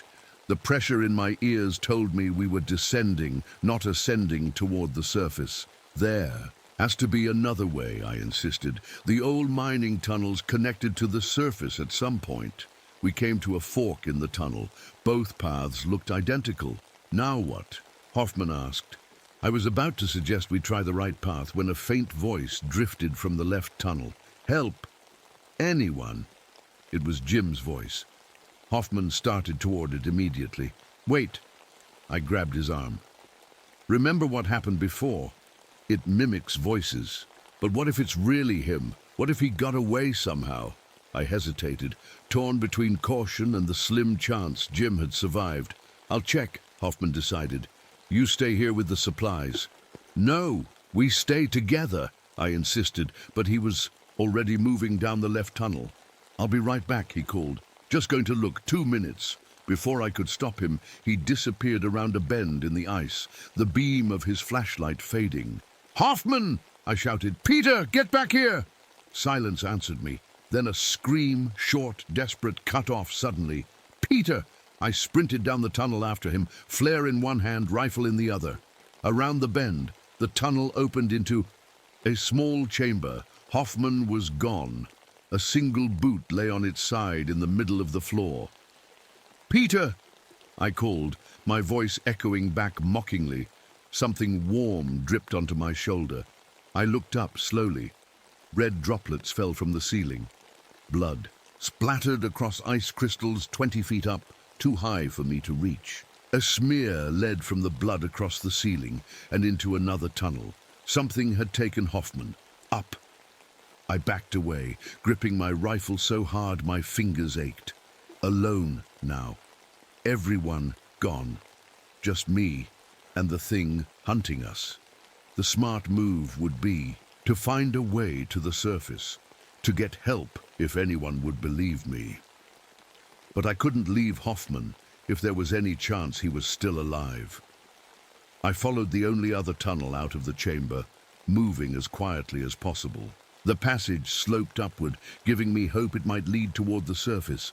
After about half a mile, I smelled smoke, faint but unmistakable. The tunnel opened into a massive chamber, larger than any I'd seen before. In the center was the source of the smoke.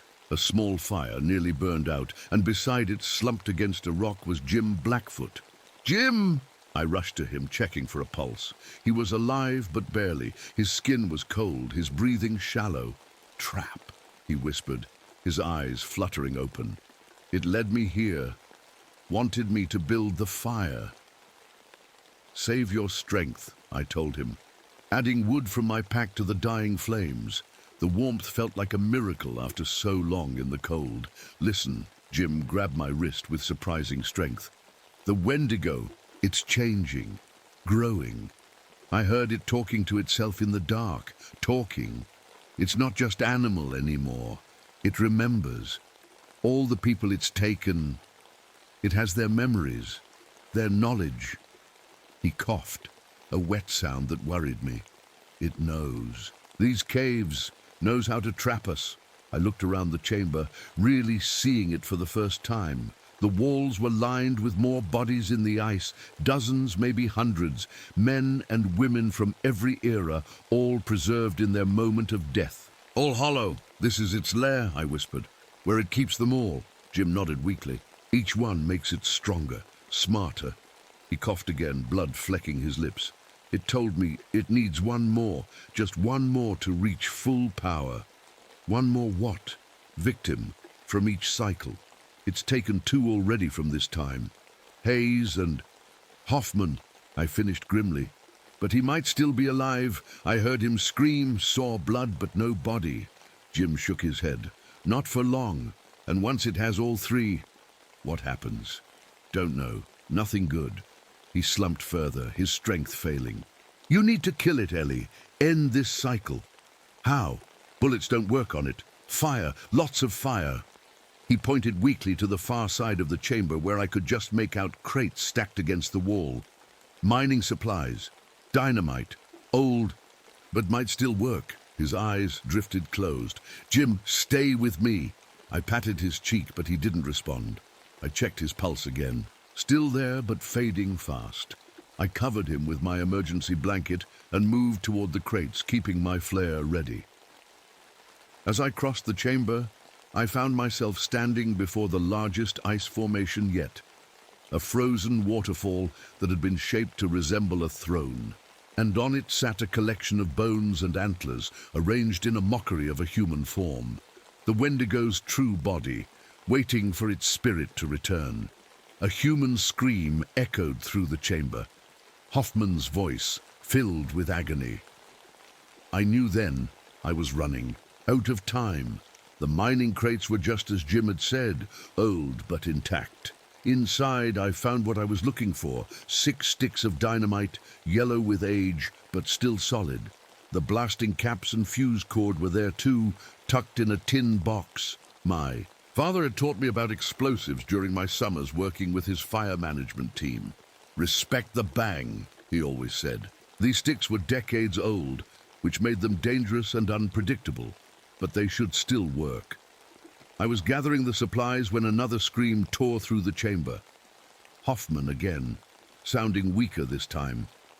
The sound came from a tunnel high up the chamber wall, at least 20 feet off the ground. "Hold on, Peter," I whispered, though I knew he couldn't hear me. I returned to Jim, who hadn't moved. His breathing was shallower now, his skin like ice despite the fire beside. Jim, I shook him gently. "Jim, I need to know. How do I get up there?" I pointed to the high tunnel. His eyes opened slowly, unfocused. Climbing picks in the crates. I found them. 2 ancient ice picks with worn wooden handles. Not ideal, but they'd have to do. Listen, Jim's voice was barely audible now. Leave me, I'm done. But before you go, he pulled something from inside his coat, a small leather pouch. Protection from my grandmother. Inside the pouch was a strange black powder that smelled like sage and cedar. Burn it, he said. Creates a barrier the Wendigo can't cross. I nodded, tucking the pouch into my pocket. I'll come back for you. He managed a small smile. No, you won't. But you're kind to say so. His eyes drifted to the fire. I don't mind dying warm. I couldn't argue. We both knew the truth. Thank you, I said, squeezing his hand, for everything. I gathered what supplies I could carry. The dynamite, the picks, the remaining flares, and a coil of rope from the mining supplies. At the last moment, I took something else from the crate, an old miner's helmet with a carbide lamp attached. It would keep my hands free. The chamber wall was rough enough to climb, with plenty of handholds in the ice. I made it to the high tunnel entrance after about 10 minutes of careful climbing, the tools strapped to my back. The tunnel was narrow but tall enough to stand in, sloping upward into darkness. I lit the helmet lamp and started forward, my rifle at the ready, though I knew bullets wouldn't stop the Wendigo. After several hundred yards, the tunnel widened slightly. The walls here were different, smoother, almost polished. That's when I found Hoffman. He was alive, propped against the wall, but barely conscious. His jacket was torn open, and across his chest were strange crystalline growths, like ice forming directly from his skin. Peter! I knelt beside him, feeling for a pulse. It was there, but slow. His eyes fluttered open. Me, Martinez? Is that really you? It's me. I'm going to get you out of here. He shook his head weakly. Too late for that. It marked me. I looked at the ice crystals spreading across his chest. They seemed to pulse with a faint blue light. What happened? It took me, dragged me up here, then it talked to me. His eyes were wide with remembered horror. Not with a voice. In my head. Showed me things, its memories, so many lives it's taken. What did it want? To know about us. About now. The Wendigo's been asleep for 33 years. It wanted to know what's changed. He coughed, ice crystals forming at the corners of his mouth. It's smart, Martinez. It learns. From each victim, remembers everything they knew. A sudden thought chilled me more than the cave. Hoffman, do you still have your service revolver? He nodded slightly. Holster. But it won't stop that thing. No, I agreed, carefully removing the weapon. But it might save you from becoming like it. Understanding flickered in his eyes. You'd do that, if it comes to it? I didn't answer, just checked the gun, loaded 6 rounds and tucked it into my belt. I found dynamite, I told him. Enough to bring down this whole section of the cave. If we can lure the Wendigo here, trap it. And us with it, Hoffman finished. No, there's another way out. Has to be. I showed him the map I'd been sketching in my notebook. If the old mining records are right, there's a vertical shaft that connects to the surface about half a mile from here. If we can reach that, I can't move, he said. These crystals, they're inside me, growing. I can feel them. I refuse to accept that. Let me try something. I took out one of the flares and lit it. The red chemical fire cast eerie shadows on the walls. Carefully, I held the flare near one of the ice crystals on Hoffman's chest. He gasped in pain, but the crystal began to melt, dripping away like wax. It works, I said, moving the flare over each growth. Fire weakens it. After several minutes, the crystals were gone, leaving red, blistered skin behind. Can you stand? I asked. He tried, leaning heavily on me, barely, but I can move. That's all we need. Come on. I helped him along the tunnel, following my rough map. The passage began to slope upward more steeply, a good sign. "You should leave." "Me," Hoffman said after we'd gone about a quarter mile. "I'm slowing you down." "Not a chance." "Martinez, listen." He stopped, forcing me to look at him. The Wendigo whispered something else. "It marked me for a reason. It needs me." "What do you mean?" "It feeds on 3 victims each cycle. Always 3. With me, it completes the set. If I leave this cave, the hunger comes with me. It'll spread." I didn't want to believe it, but the certainty in his eyes was unnerving. "We'll figure it out." "On topside," I insisted. "Right now, let's just—" A low rumble interrupted me, like distant thunder. Then the temperature dropped so suddenly I could feel the air crystallizing in my lungs. "It's coming," Hoffman whispered. I pulled Hoffman into a side crevice just as the temperature plummeted further. Frost crept across my eyelashes, making it hard to blink. "The dynamite," Hoffman whispered. "Set it now." With trembling fingers, I unpacked the ancient explosives. The sticks were brittle with age, the fuse cord stiff. I worked quickly, connecting the blasting caps to 3 of the dynamite sticks and positioning them at weak points in the tunnel ceiling. "How long on the fuse?" Hoffman asked, watching the main tunnel where waves of cold air pulsed like heartbeats.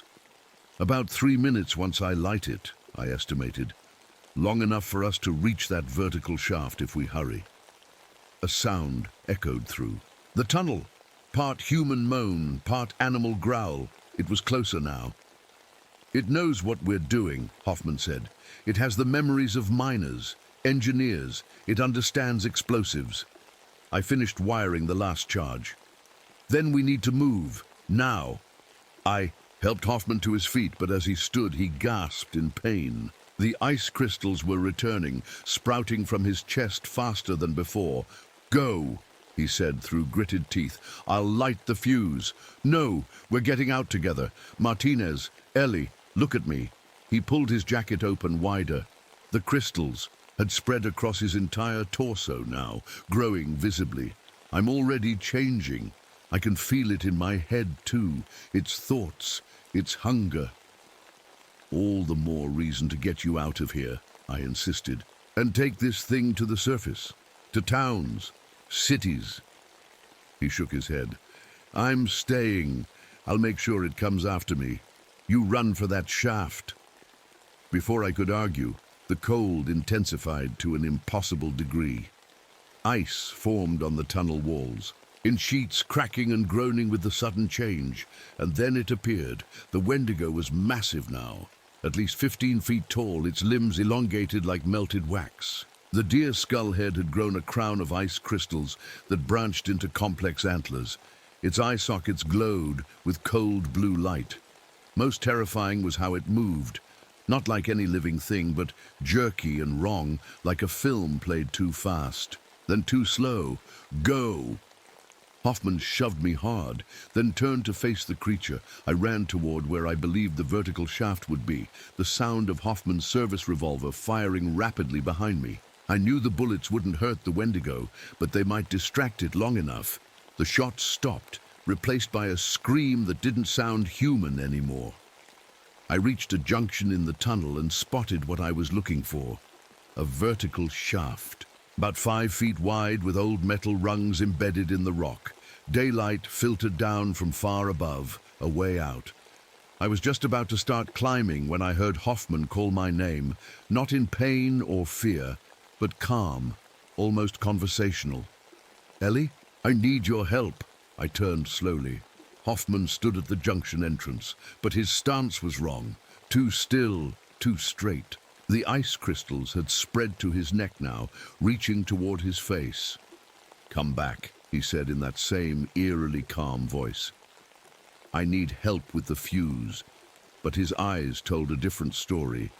They darted frantically, at odds with his rigid posture and smooth voice. Behind him, shadows shifted in unnatural ways. The Wendigo was using him as bait. I raised my rifle, aiming not at Hoffman but at the dynamite I'd set. "I'm sorry, Peter," I whispered. I fired.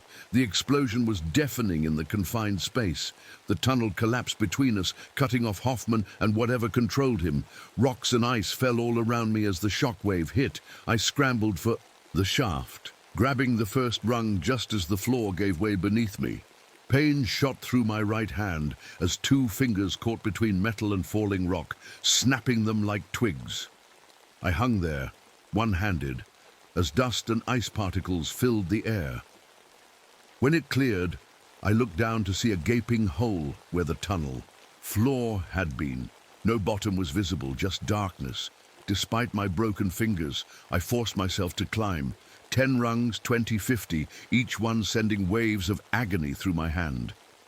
Below me, the shadows in the shaft began to move.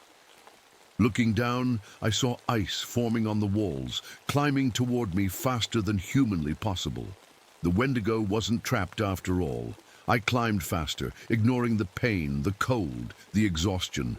My lungs burned in the thin air. My vision narrowed to just the next rung, then the next.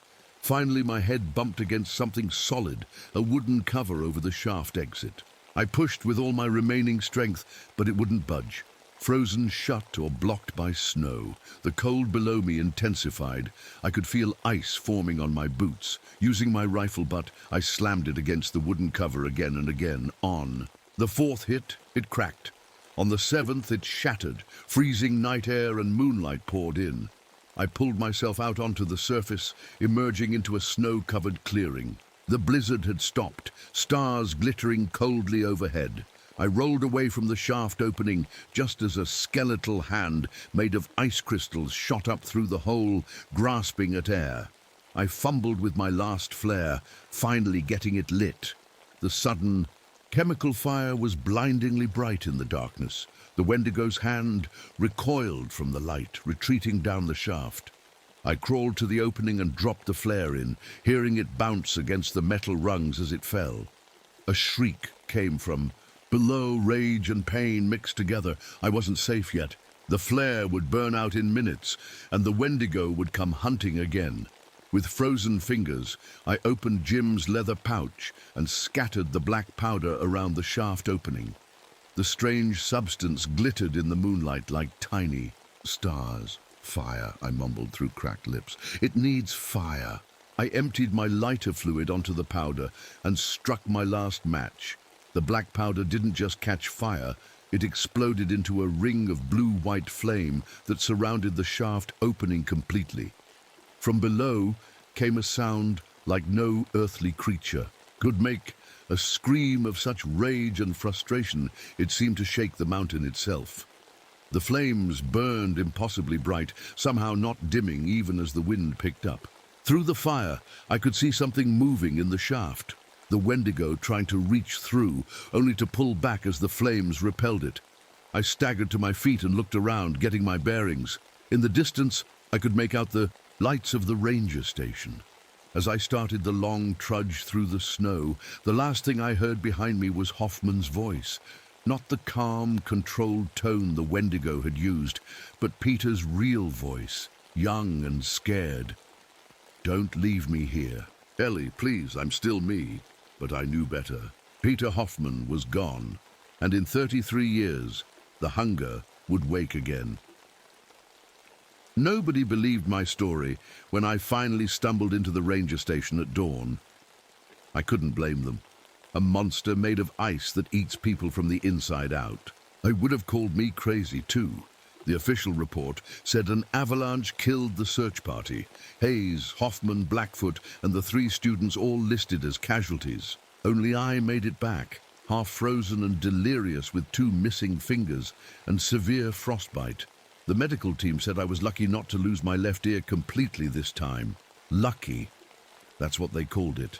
They sent me to a psychologist who nodded politely while I told him about the Wendigo. He wrote acute stress reaction and hypothermia-induced hallucinations in his neat handwriting. I stopped talking after that. I didn't fight the official story. What was the point? The cave entrance had collapsed completely, whether from my dynamite or the Wendigo's rage, I'll never know. Without bodies or evidence, I had nothing but my word. I transferred out of North Frost Hollow as soon as I was cleared for duty, requested assignment to Fire Management Service in Arizona, as far from ice and snow as I could get. My supervisors thought I was running from trauma. They weren't entirely wrong, but the nightmares followed me south. Night after night, I'd jerk, awake hearing Hoffman's voice begging me not to leave him. Or worse, I'd dream of ice crystals growing from my own skin, a hunger that could never be satisfied spreading through my veins. I kept track of the years. I knew what was coming. In my dresser drawer, I kept Jim's leather pouch, now empty. Occasionally, I'd take it out, run my fingers over the worn leather, and remember his final gift that saved my life. I never married, never had kids. How could I, knowing what was waiting back in those mountains? What would wake again when the time came? The nightmares got worse as the 33rd year approached. Sometimes I'd wake up to find frost on my bedsheets in the middle of the Arizona. Summer, a warning, a reminder. In January 2001, I returned to Medicine Bow. I was 65 now, my hair grey, my body slowed by time and old injuries. But my eyes were still sharp, my trigger finger steady. The ranger station had been renovated, modern equipment replacing the old radios and maps I remembered. The young rangers looked at me strangely when I asked about North Frost Hollow. That area's been closed to the public since the 70s, one told me. Too dangerous. Unstable ice caves. Good. Fewer potential victims. I didn't tell them why I was really there. Didn't mention the custom-made flamethrower packed carefully in my truck, or the barrels of fuel, or the new explosives, modern, stable, guaranteed to bring down half the mountain if necessary. I also didn't tell them about the letter I'd mailed to myself at the station, to be opened only if I didn't return. A letter explaining everything, warning about 2034, when the cycle would begin again. As I drove toward the old trails, snow began to fall, light at first, then heavier. The temperature dropped rapidly, my truck's thermometer falling 20 degrees. In minutes, too fast to be natural, it knew I was coming, and as I parked at the trailhead and shouldered my gear, I felt something for the first time in decades, not fear, but certainty. The Wendigo and I had unfinished business. This time, only one of us would leave Frost Hollow.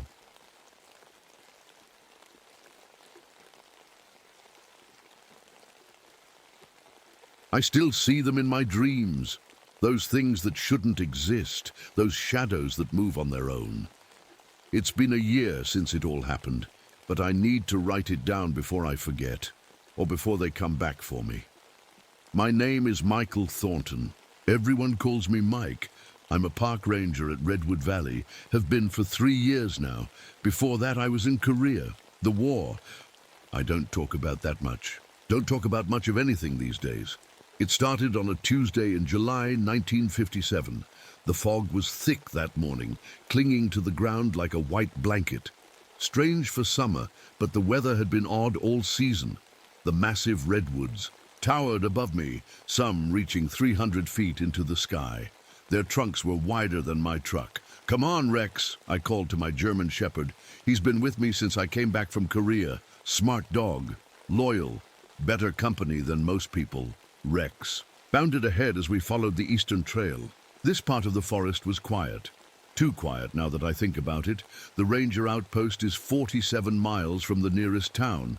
Most days, I like the quiet. After what I saw in Korea, after losing Sarah and the baby, quiet is good. I noticed some weird tracks near Fern Creek. They looked like deer prints, but deeper, like something heavy had made them. I didn't think much of it then. Wish I had. Around noon, I helped a family find their way back to the campgrounds. The dad kept looking over his shoulder into the trees. "Something wrong?" I asked him. "Just feel like we're being watched," he said, laughing nervously. "These big trees play tricks on your mind, I guess." I nodded and smiled, but I knew what he meant. The redwoods create their own world. The local tribes used to say certain groves were sacred, places where the spirit world touched ours, places they avoided. As the sun started to set, I made my last notes in the log.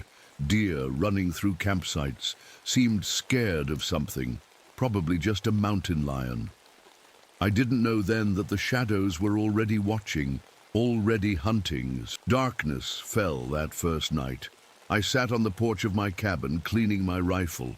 Rex lay at my feet, suddenly alert, his ears perked up. "What is it, boy?" I asked. In the distance, something howled. Not a wolf, not a coyote, something else. Rex growled, the hair on his back standing straight up. The radio crackled to life. "Ranger Thornton, we've got reports of strange noises near campsite B. Can you check it out?" I grabbed my flashlight and hat. "Come on, Rex, duty calls." I didn't know it then, but that call would be the beginning of the longest 4 days of my life. I drove my truck down the bumpy service road toward campsite B. The headlights cut through the fog, making everything look ghostly. Rex sat in the passenger seat, still on edge.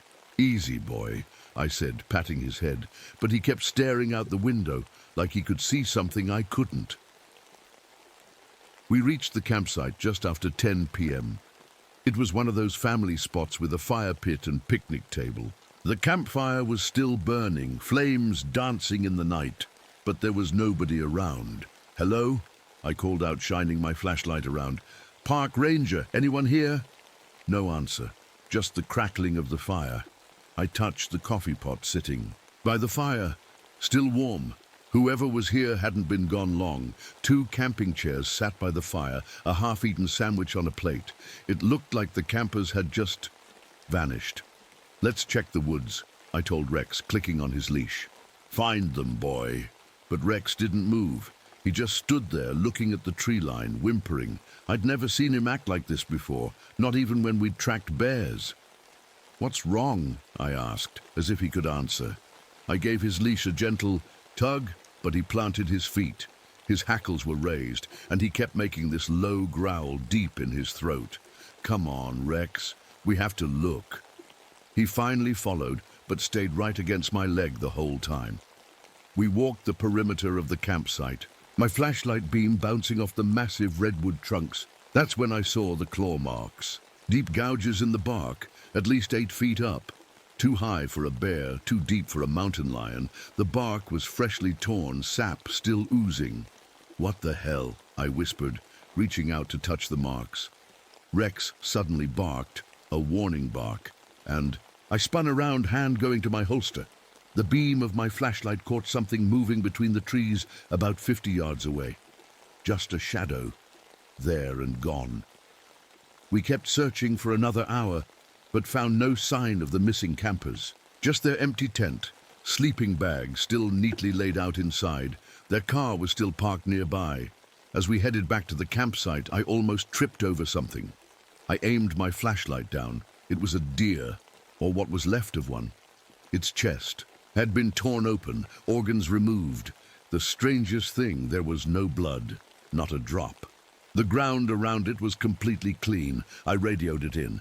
"Base, this is Thornton. We've got a missing person situation at campsite B. 2 adults. Signs of animal activity." "Copy that, Thornton. Need backup." I looked at the claw marks again, then at the mutilated deer. Something wasn't right. "No," I said finally. "But alert the sheriff's department. I'll bring in the personal effects for identification." That night, I couldn't sleep. The wind picked up around midnight, making the trees creak and groan. I kept thinking about those claw marks, about that shadow moving between the trees, and I kept thinking about what Rex had sensed, something that scared a dog who'd faced down bears and mountain lions without flinching. Just before dawn, my radio crackled again. "Thornton, you awake? We've got another situation. 2 hikers missing near Founder's Grove. Last seen yesterday afternoon." I sat up in bed, suddenly cold despite the summer night. It was starting. Morning came too quickly. I splashed cold water on my face and looked in the mirror. The scar on my cheek seemed redder than usual, a souvenir from Korea I'd rather forget. Rex paced by the door, anxious to get moving, but still on edge.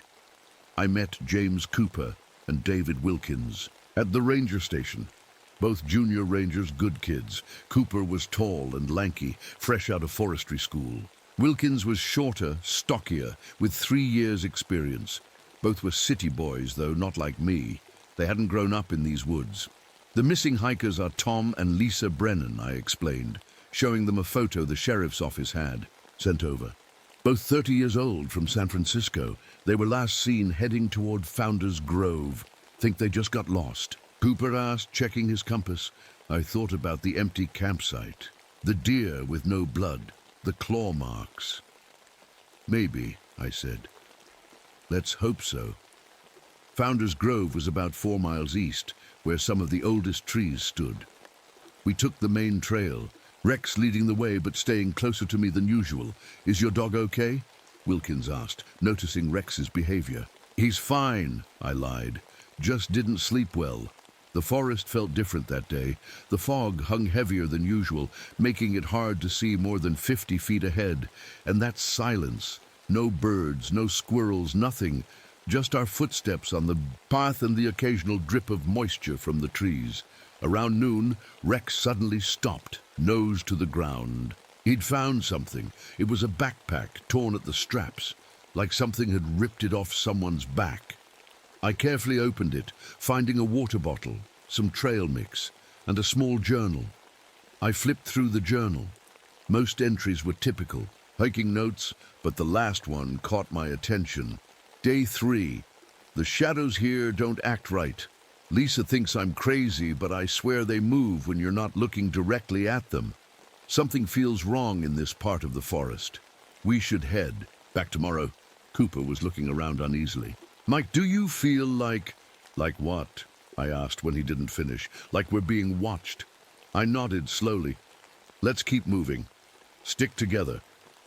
We continued deeper into the grove. The trees were massive here, ancient giants that had stood for thousands of years. Shadows stretched long and dark between them, even at midday. I saw something, Cooper suddenly said, his voice tight. Where? I asked, hand moving to my gun. By that big tree, tall figure. But when I looked right at it, it was gone. We searched the area but found nothing, no footprints, no broken branches, nothing. Let's keep going, I said, trying to sound calmer than I felt. The day wore on, and we found more signs of the missing hikers, a dropped water bottle, a single hiking boot, but no people, and strangest of all, no blood, despite the torn backpack. And scattered belongings. The light began to fade faster than it should have. I checked my watch. Only 4:30, but it looked like dusk. We need to make camp, I said reluctantly. Too dangerous to hike back in the dark. We found a small clearing and set up a basic camp. No tent, just sleeping bags in a circle around a fire. I took first watch, rifle across my lap, Rex beside me. You think we'll find them tomorrow? Wilkins asked as he settled into his sleeping bag. We'll do our best, I said, not wanting to voice my growing fear that we wouldn't find them alive. The night grew darker. Cooper fell asleep quickly, but Wilkins kept tossing and turning. Rex stayed alert, head up, ears moving at the slightest sound. What is it, boy? I whispered. Then I heard it too, a soft rustling in the undergrowth circling our camp. Rex growled low, and I tightened my grip on the rifle. Wilkins, I whispered. You awake? No answer. He must have finally fallen asleep. The rustling stopped, then started again, closer now. Rex was on his feet, hackles raised. Eventually, my eyes grew heavy. Cooper was supposed to take the next watch, but I decided to let him sleep. I must have dozed off around 3 a.m. I woke with a start. Dawn was breaking, the forest filled with grey light. Cooper was sitting up in his sleeping bag, looking confused. Where's Wilkins? He asked. I turned to where Wilkins had been sleeping. His sleeping bag was empty, but that wasn't the worst part. There was a trail of dark drops leading from his sleeping bag into the forest, and small, three-toed tracks I'd never seen. Before Wilkins was gone. Stay here, I told Cooper, my voice sharper than I intended. Guard the camp. What?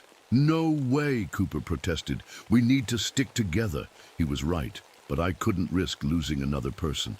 Fine, but stay close to me and Rex, and keep your gun ready.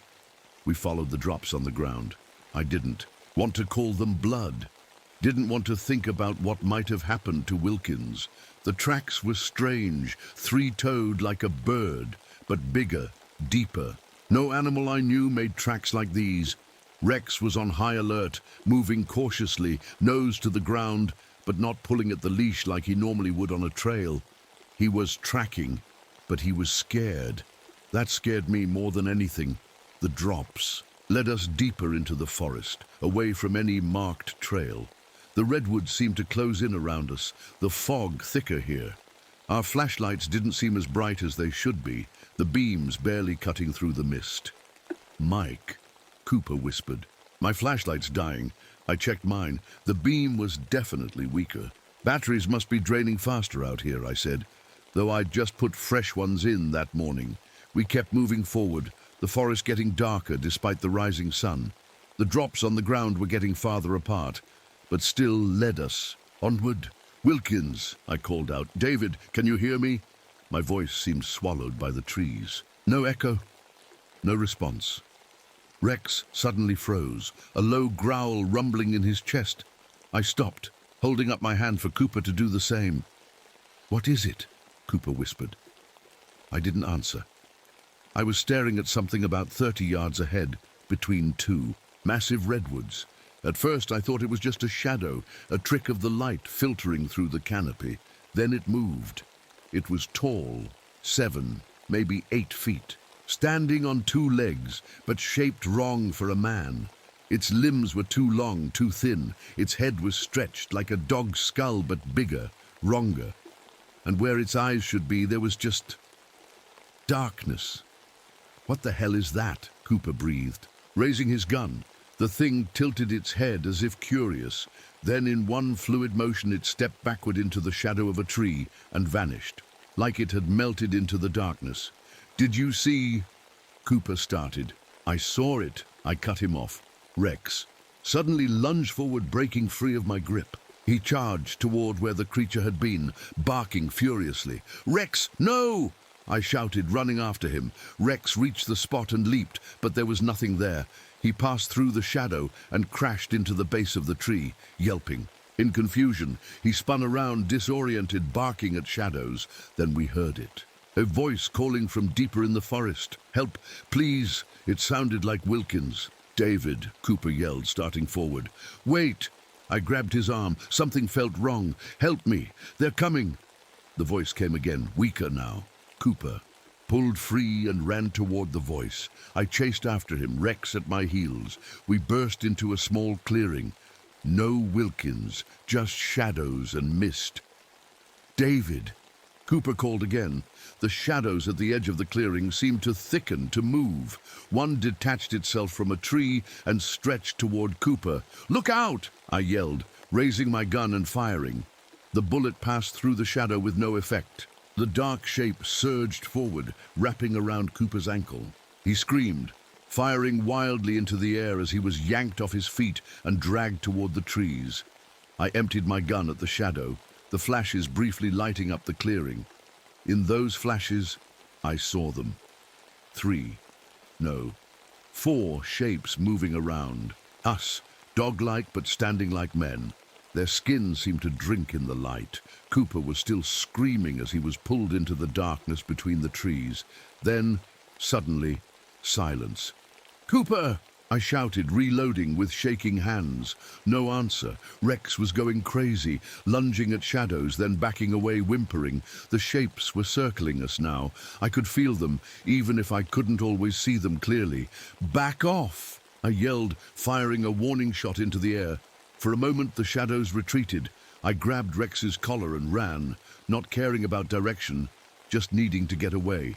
We crashed through underbrush, jumped over fallen logs, splashed through a small creek. I don't know how long we ran. My lungs were burning, legs shaking. Finally, I spotted something through the trees, the ranger station. Somehow, we'd circled back.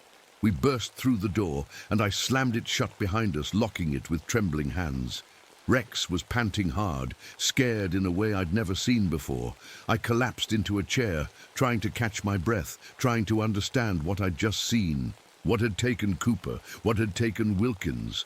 As my breathing slowed, I noticed something on the window, marks on the inside of the glass. I stood up, moved closer. Paw prints, three-toed paw prints on the inside of the windows, like something had already been in here, walking on the glass.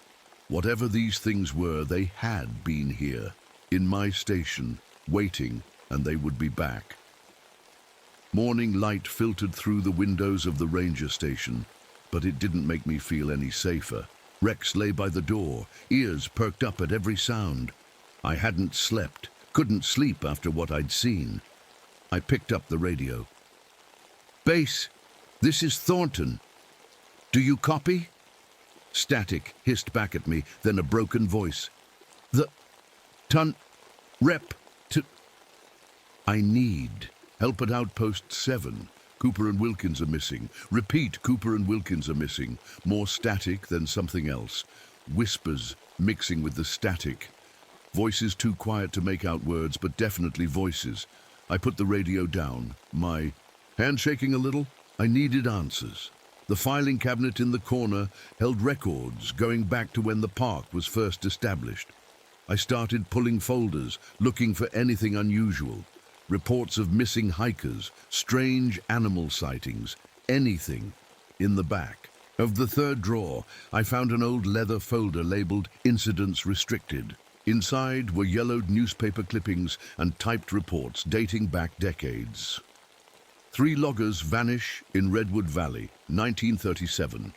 Search party finds no trace of missing family, 1917. Strange beast sighted near Founder's Grove, 1897. 20 years. Every 20 years people went missing, and now it was 1957. One report caught my eye, a statement from 1937 given by a logger who was the only survivor of his crew. They came from the shadows, tall as a tree, thin as a rail, with dog heads, but standing like men. They took Jake first, dragged him into the darkness. They moved like they was made of smoke. Bullets went right through 'em. Only thing that scared 'em was when my silver lighter caught the moonlight. I remembered how the shadow had pulled Cooper away, how my bullets had no effect. The phone rang, making me jump. The landline still worked, at least. "Ranger Thornton," I answered. "Mike, it's Sheriff Davis. What's this about missing rangers?" I told him everything. The empty campsite, Wilkins disappearing from his sleeping bag, the creatures I'd seen take Cooper. Even as I said it, I knew how crazy it sounded. There was a long silence. Then, "Mike, I think you need some rest. You've been under a lot of stress since Sarah." "This isn't about Sarah," I snapped. "I know what I saw. Look, I'll send a deputy out to check on you, but it'll take a few hours with the fog. Just try to get some sleep, okay?" He hung up before I could argue. No help was coming. Not in time, anyway.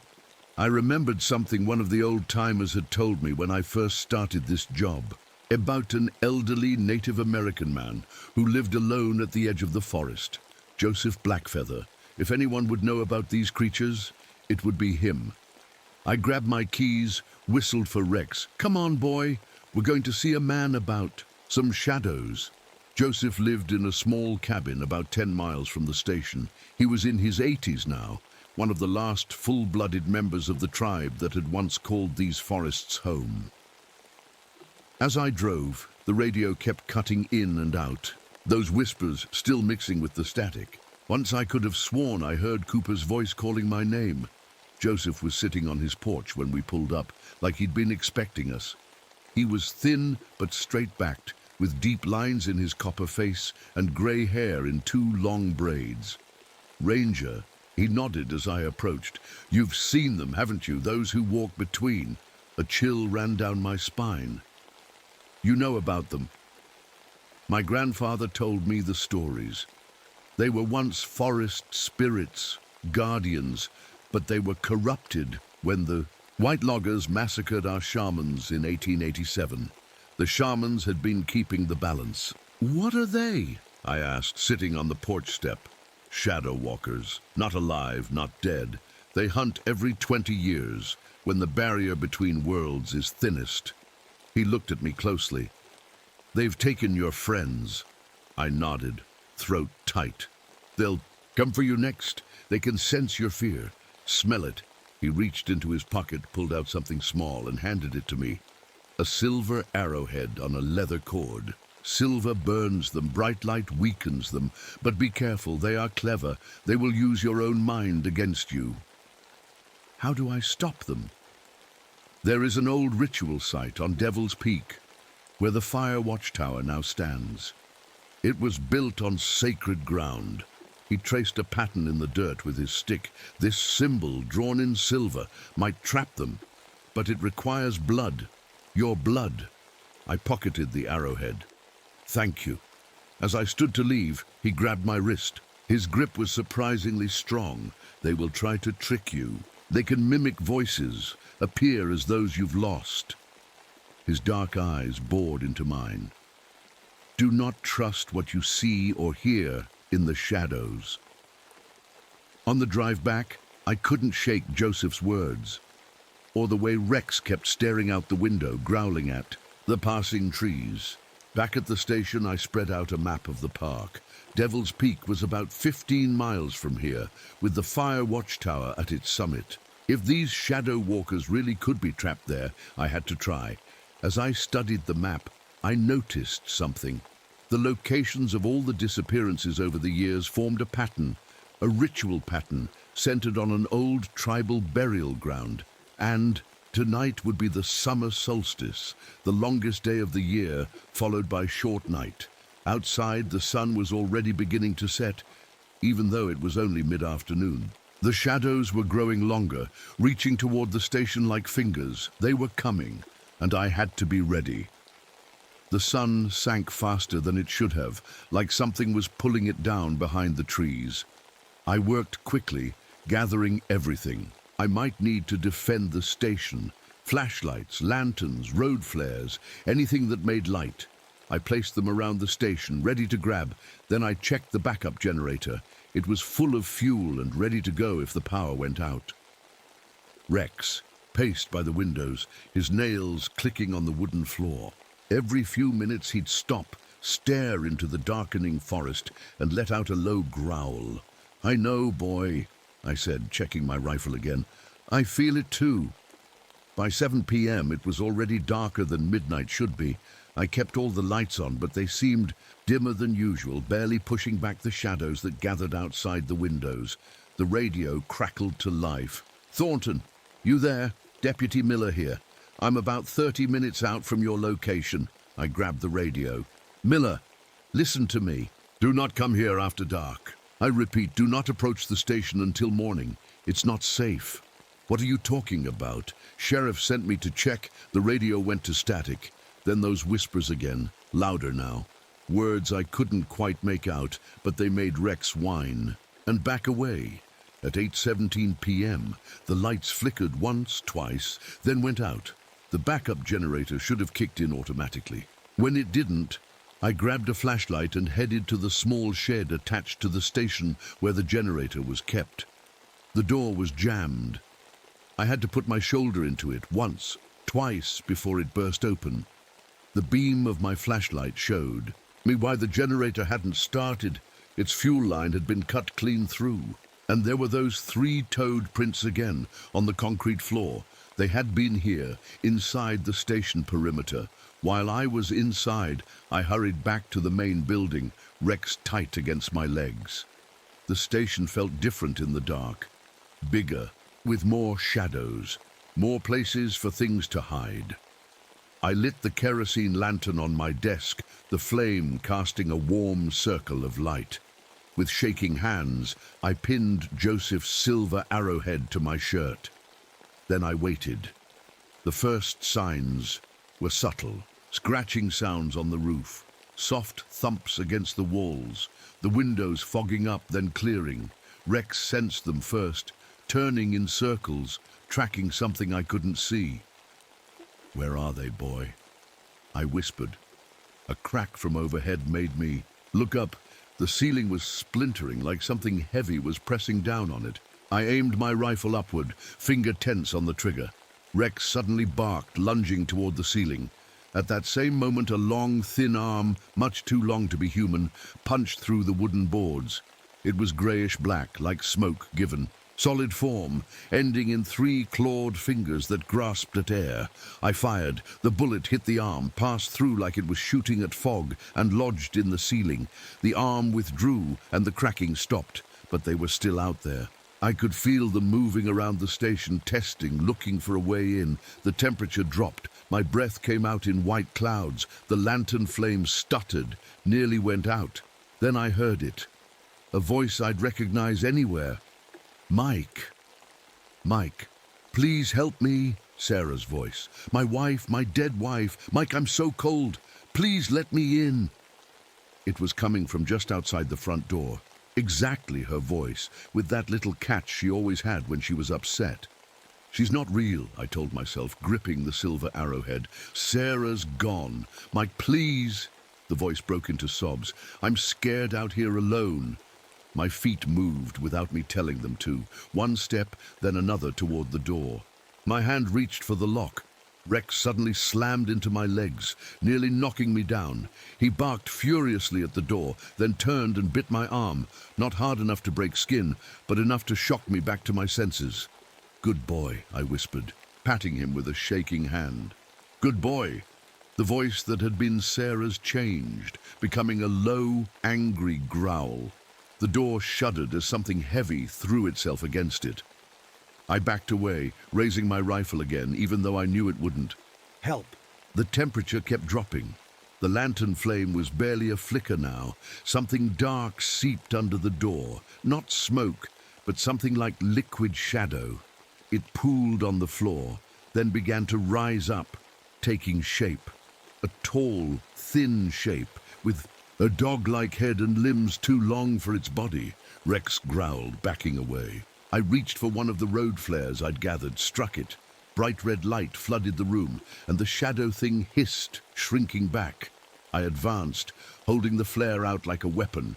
Where the light touched the creature, its shadowy form seemed to burn and curl away. It retreated to a dark corner, but I could still see its outline. Its head tilted, studying me. Then it reached out one long arm toward me. I thrust the flare forward. The creature's arm brushed against the silver arrowhead pinned to my shirt. There was a sizzling sound like water on a hot pan, and the shadow drew back sharply. The flare sputtered, starting to die. I had more, but not enough to last the night. The shadow creature seemed to understand this. It waited, patient, just beyond the failing circle of light. And I could sense more of them now.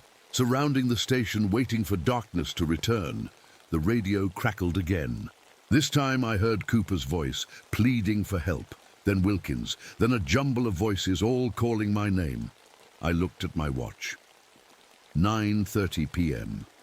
The night had just begun, and I was running out of light. That's when I made a decision. I couldn't stay here, trapped and waiting to die when the flares ran out. I needed to reach that fire watchtower on Devil's Peak. It was my only chance. I would have to make a run for it. Through the darkness, through them. I just hoped Rex and I would live long enough to reach the tower. I had to think fast. The flare in my hand was burning down, and the shadows were growing bolder. They seemed to pulse and shift just beyond the light, waiting. "Okay, Rex," I whispered. "We're going to make a break for it." I grabbed my backpack and started filling it with everything I'd need. More road flares, matches, first aid kit, rope, my silver ranger badge, which I pinned next to, the arrowhead, the map showing the route to Devil's Peak. The flare sputtered, nearly dead. I lit another one and tossed the dying one into the corner where the shadow creature lurked. It hissed and retreated. I hurried to the back room where I kept some personal items. There was a small jewelry box that held Sarah's silver necklace and earrings. I never could bring myself to get rid of them. Now they might save my life. I stuffed them in my pocket. At my desk, I pulled out a notebook and quickly wrote down everything I'd learned about the Shadow Walkers, their 20-year pattern, their weakness to silver and light, the ritual site at Devil's Peak. If I didn't make it, maybe someone would find my notes and be prepared when they returned. If you're reading this, I wrote, they're real. They hunt every 20 years. Silver burns them. Light weakens them. They can mimic voices of those you've lost. Don't trust the shadows. As I wrote, a plan formed in my mind. I couldn't just run blindly into the night. I needed a way to reach the truck, then drive as close to Devil's Peak as possible. The truck was parked about 50 yards from the station. On the roof rack were two powerful flood lamps I sometimes used for night patrols. If I could reach the truck and turn those on, I'd have a bubble of light to travel in. I checked my watch again. 10:15 p.m.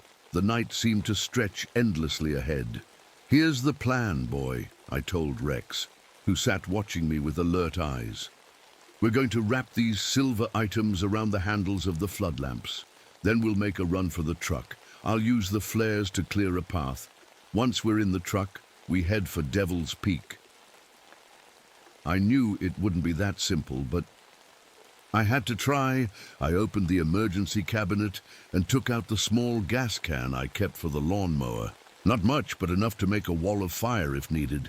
The radio crackled once more. This time it was Deputy Miller's voice. Thornton, you still there? I'm about 5 miles from the station now. Strange fog out here. I grabbed the radio. Miller, turn back. Do not come here. I repeat, do not approach the station. Only static answered me. I cursed under my breath. If Miller came here, he'd be walking right into their trap. But I couldn't wait for him. My only chance was to reach that tower. I peered out the window. The shadows seemed thicker than before, moving in ways shadows shouldn't. Something large passed in front of the moon, and for a moment the night grew even darker. Now or never, I muttered. I put on my jacket, tied Sarah's silver necklace around my wrist, and loaded fresh bullets into my rifle. Not that they do much good, but the sound might startle the creatures enough to buy me a second or two. I lit 2 flares, handed Rex his leash, and stood by the door. My heart was pounding so hard, I thought it might burst from my chest. Ready? Boy! Rex whined but stood firm beside me. I counted down in my head. 3, 2, 1. I yanked open the door and threw 1 flare as far as I could to the right, toward the tree line. Then I ran left, toward where the truck was parked, holding the other flare high. The night erupted with movement. Shadows peeled away from trees, from the ground itself, flowing like dark water toward me. They were faster than I expected, eating up the ground between us in seconds. Run, Rex, I shouted, sprinting for all I was worth. Something cold brushed my ankle. I kicked out wildly and felt my boot pass through empty air. The silver necklace on my wrist flashed in the flare light, and I heard that sizzling sound again. The coldness retreated. The truck loomed ahead, a bulky shape in the darkness. 20 yards. 10. A shadow rose up in front of me, blocking my path. Tall, with that wrong-shaped head and 2 long limbs. I didn't slow down. I lowered my shoulder and charged straight through it, feeling an icy cold pass over me like diving into a frozen lake. I hit the truck's door, yanked it open. In, Rex, in! Rex leaped into the passenger seat, and I scrambled in after him, slamming the door shut. Shadows swarmed the truck, pressing against the windows, making the glass fog up with cold. My hands shook as I fumbled with the keys.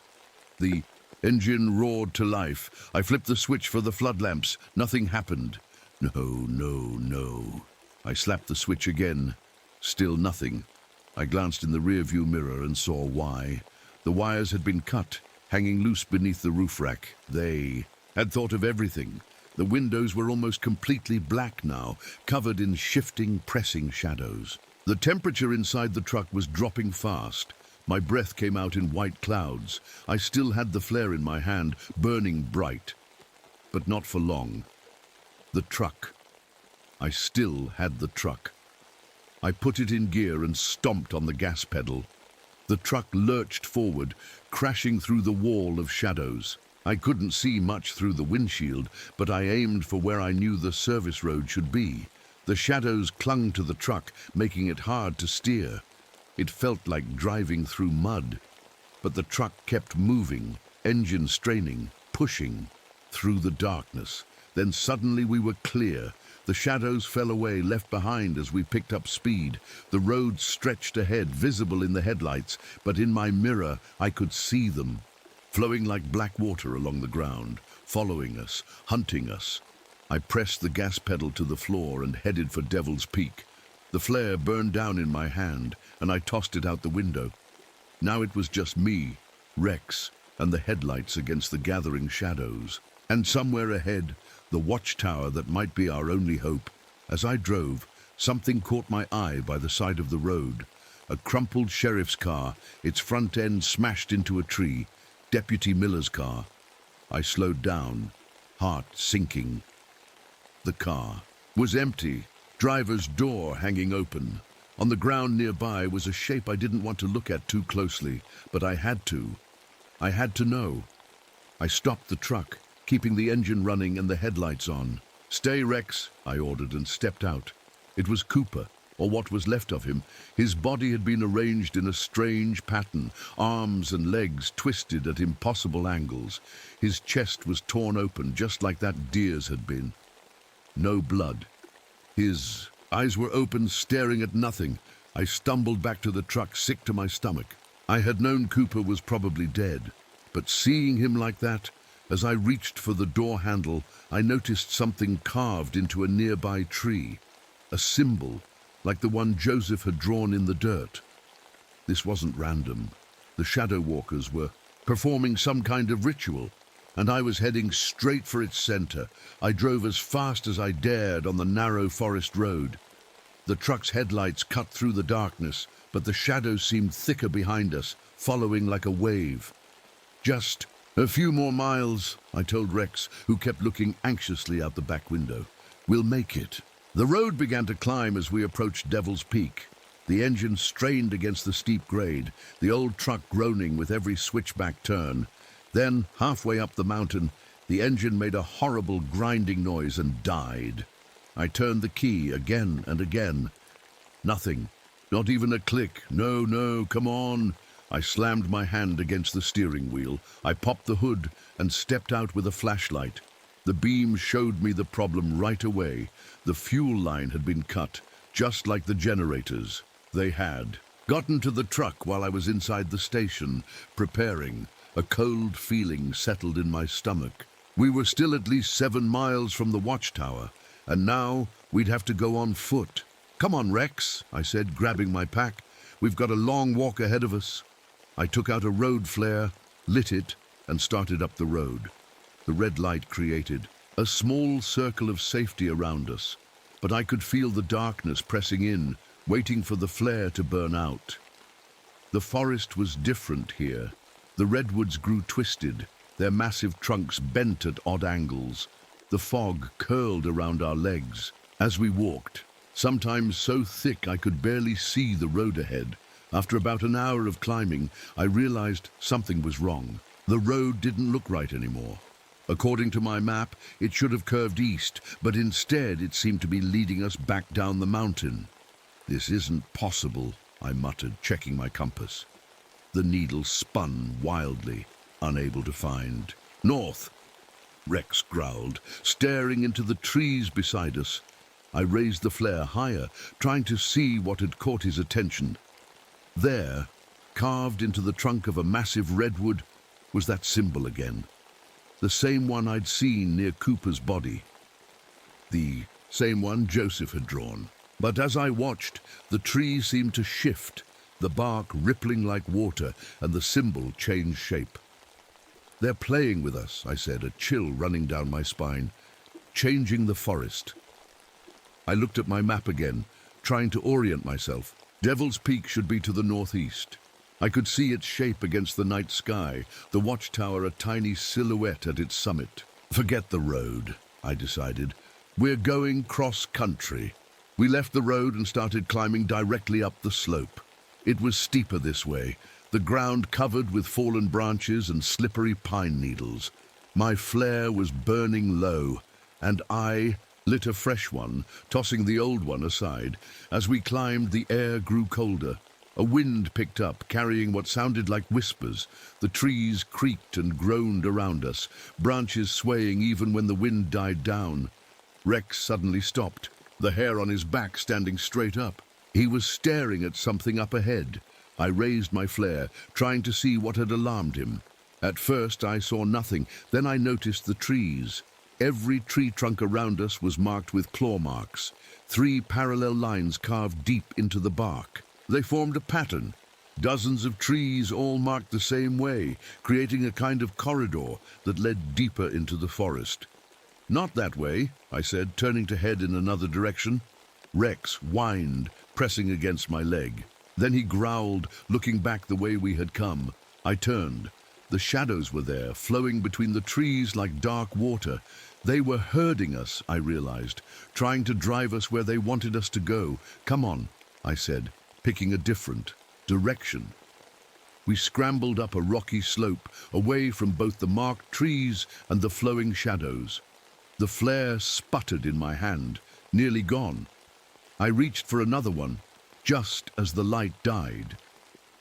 In that moment of darkness, something rushed past. Me. I heard Rex bark in alarm, felt the cold brush of something against my face. My fingers closed around a fresh flare. I struck it, red light exploding around us again. Rex was facing away from me, hackles raised, growling at something in the darkness beyond the flare's light. I couldn't see what it was, but I could feel it watching us. "Easy, boy," I said, moving, to stand beside him. A storm was brewing overhead, thunder rumbling in the distance. The clouds blocked out the moon and stars, making the night even darker. We kept climbing, trying to stay on course toward the peak. But the forest seemed to shift around us, paths appearing and disappearing, landmarks changing when I looked away. "It's like they're bending the rules," I muttered, changing how the forest works. Rex suddenly barked, a warning bark, and sprinted ahead into the darkness beyond my flare's light. "Rex, come back!" I shouted, running after him. I heard growling, snarling, the sounds of a fight, then a yelp of pain that cut me to the heart. "Rex!"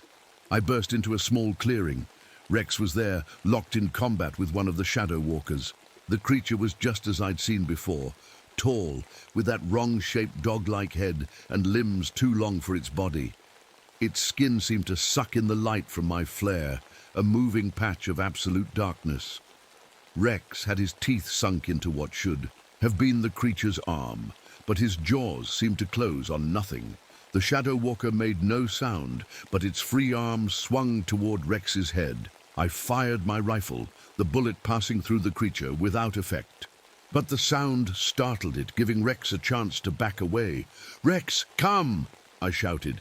The dog started toward me, but another shadow rose up between us, then another. We were surrounded.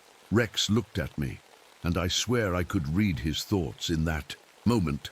He barked once, then turned and charged at the shadow walkers, creating an opening in their circle. "Rex, no!" I screamed. But I knew what he was doing. He was giving me a chance to run, to reach the tower. I made a split-second decision that would haunt me forever. I ran. Behind me I heard Rex fighting, snarling, buying me time with his life. Tears streamed down my face as I sprinted up the slope, the flare held high. The watchtower was visible now, maybe half a mile ahead. I ran faster than I'd ever run before, lungs burning, legs aching. The backpack thumped against my spine with every step. Lightning flashed overhead, briefly illuminating the forest. In that flash, I saw dozens of shadow walkers flowing through the trees, converging on the tower ahead of me. Thunder cracked, so loud it felt like the sky was splitting open. Rain began to fall, fat drops that hissed when they hit my flare. I glanced back once. No sign of Rex, just darkness flowing up the hill behind me. He was gone. My brave, loyal dog was gone. And I was alone. The watchtower loomed ahead, a tall wooden structure rising above the tree line. A bolt of lightning struck nearby, briefly lighting up the entire mountain. In that flash, I saw dark shapes already climbing the outer walls of the tower. They had beaten me there, but I had nowhere else to go. I gripped the silver arrowhead around my neck, feeling its edges dig into my palm. If I was going to die, I'd make sure to take some of these shadow bastards with me. With a final burst of speed, I sprinted for the tower door. I reached the watchtower door and yanked it open, diving inside just as my flare sputtered out. I slammed the door shut behind me and dropped the heavy wooden bar into place. The inside of the tower was pitch black. I fumbled in my pack for matches, struck one with shaking hands. The small flame showed me a dusty room with a spiral staircase leading up. Old furniture was pushed against the walls, a desk, a chair, a filing cabinet. I lit the kerosene lamp I found on the desk and looked around. This had been someone's post once, where they'd watched the forest for fires. Now it would be my last stand. The lamp revealed a trap door in the ceiling at the top of the stairs. That would lead to the observation deck, where the fire watcher would scan the horizon for smoke. Right now it was my only way out if the shadows broke in. Something slammed against the door, making the whole tower shake. The bar held, but I didn't know for how long. Rain pattered against the windows. Lightning flashed outside, illuminating dark shapes climbing the outer walls of the tower. I hurried to the desk and started searching the drawers. There had to be something here I could use. The bottom drawer was locked. I smashed it open with the butt of my rifle. Inside was an old journal, its leather cover cracked with age. The first entry was dated June 1937. The last fire watcher, the one who'd survived 20 years ago. I flipped through it quickly, scanning for anything useful. Most entries were routine fire watch reports, but the last pages were different. Frantic. Handwriting, ink blotched with what might have been tears or rain. June 21st, 1937. They came from the shadows. Took my partner first. They move like smoke but can become solid when they want to hurt you. Silver burns them. Light weakens them. But they're smart. They cut the phone lines. Broke my radio. I'm trapped here. If anyone finds this, know that. They come every 20 years. The old ritual site beneath the tower is what draws them. The silver binding circle is the only thing keeping them out now. God help me. I looked at the floor. There, almost worn away by years of boot traffic, was a thin circle of tarnished silver embedded in the wood. It surrounded the entire room. That's why the shadow walkers hadn't simply flowed under the door. The silver circle was keeping them out. The windows rattled as the wind picked up. I could see them outside, pressing against the glass. They're not quite solid. Forms leaving frost where they touched. A cracking sound from above made me look up. The trapdoor shuddered as something heavy landed on it. They were on the roof now, trying to get in from above. I grabbed the journal and climbed the stairs, keeping my rifle ready, though I knew it wouldn't help much. The trapdoor had a lock, but it was rusted with age. I braced myself beneath it, trying to hold it closed as something pounded from the other side. Lightning struck nearby, the flash shining through the tower windows. In that brief, bright moment, I saw them all around the tower. Dozens of shadow walkers, their elongated forms clinging to the walls, pressing against windows, reaching with two long arms. Then, in the thunderclap that followed, I heard a voice. "Mike, please, help me." Sarah's voice again, coming from just outside the nearest window. I didn't look, couldn't look. I knew it wasn't really her. "You're not real," I said through gritted teeth. "Sarah's gone." "Mike." The voice changed, becoming Cooper's. "Why did you leave us, Mike? Why did you run?" Now Wilkins's voice. "You left us to die! You'll die too!" Rex's barking joined the chorus of voices. The sound broke my heart even though I knew it wasn't really him. "Shut up!" I shouted, pressing my hands over my ears. The pounding on the trapdoor stopped suddenly. In the silence that followed, I could hear soft scratching, like fingernails on wood. No, not fingernails, claws. I looked up just as a three-fingered hand punched through the trap door, sending splinters raining down. The hand was like smoke given shape, black and misty at the edges. It groped blindly, trying to find the lock. Without thinking, I grabbed my Silver Ranger badge and pressed it against the shadow hand. There was that sizzling sound again, and the hand withdrew with a jerking motion. A high, thin shriek came from above. The first sound I'd heard any of them make. I had hurt it. The silver had actually hurt it. The hand came through again, more carefully this time, staying clear of where I stood. I reached for the badge again, but the shadowy fingers were too fast. They found the lock and snapped it open before I could stop them. The trap door burst open. A shadow walker dropped down, unfolding to its full height, almost 8 feet tall, its head brushing the ceiling. Its face was a nightmare version of a dog's muzzle, stretched and wrong with no visible eyes. I stumbled back down the stairs, nearly falling. The creature followed, moving with a fluid grace that shouldn't have been possible for something so large. I fumbled in my pack, pulled out Sarah's silver necklace. I wrapped it around my hand and faced the creature. "Come on, then," I growled. It tilted its head, studying me. Then it lunged. I swung my fist, the silver necklace connecting with what should have been its chest. The creature shrieked again, its form rippling where the silver touched it. But it didn't retreat. One long arm whipped out, catching me across the chest and sending me flying into the wall. Pain exploded across my back. The lamp fell, oil spilling across the floor. Fire bloomed, spreading quickly across the old wood. The shadow walker backed away from the flames, giving me a moment to catch my breath. I looked at the silver circle inlaid in the floor. It was supposed to trap them, according to Joseph and the journal. But how? More shadow walkers were dropping through the trap door now, flowing down the stairs like living darkness. The windows shattered inward as others broke through. The silver circle was keeping them from entering directly through the floor or walls, but not from the doors or windows. I was surrounded. The fire was spreading, eating up the dry wood of the tower. Smoke began to fill the room. I pulled out Joseph's arrowhead, remembering his words. "It requires blood, your blood." Understanding finally came. I cut my palm with the arrowhead's sharp edge, then pressed my bleeding hand to the silver circle on the floor. "I bind you," I said, the words coming from somewhere deep inside me, knowledge I shouldn't have had. "By blood and silver, I bind you to this place." The silver circle began to glow, faintly at first, then brighter. The shadow walkers froze, their misty forms rippling with what might have been alarm. "I bind you," I repeated louder now. "I bind you to the shadow between worlds." The circle flared blinding white. The shadow walkers shrieked, their forms stretching and twisting.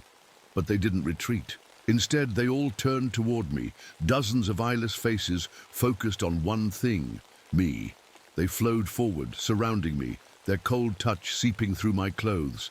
I kept my bleeding hand pressed to the silver circle, kept repeating the binding words, even as I felt my strength fading. Lightning struck the tower with a deafening crack. The world turned white, then black.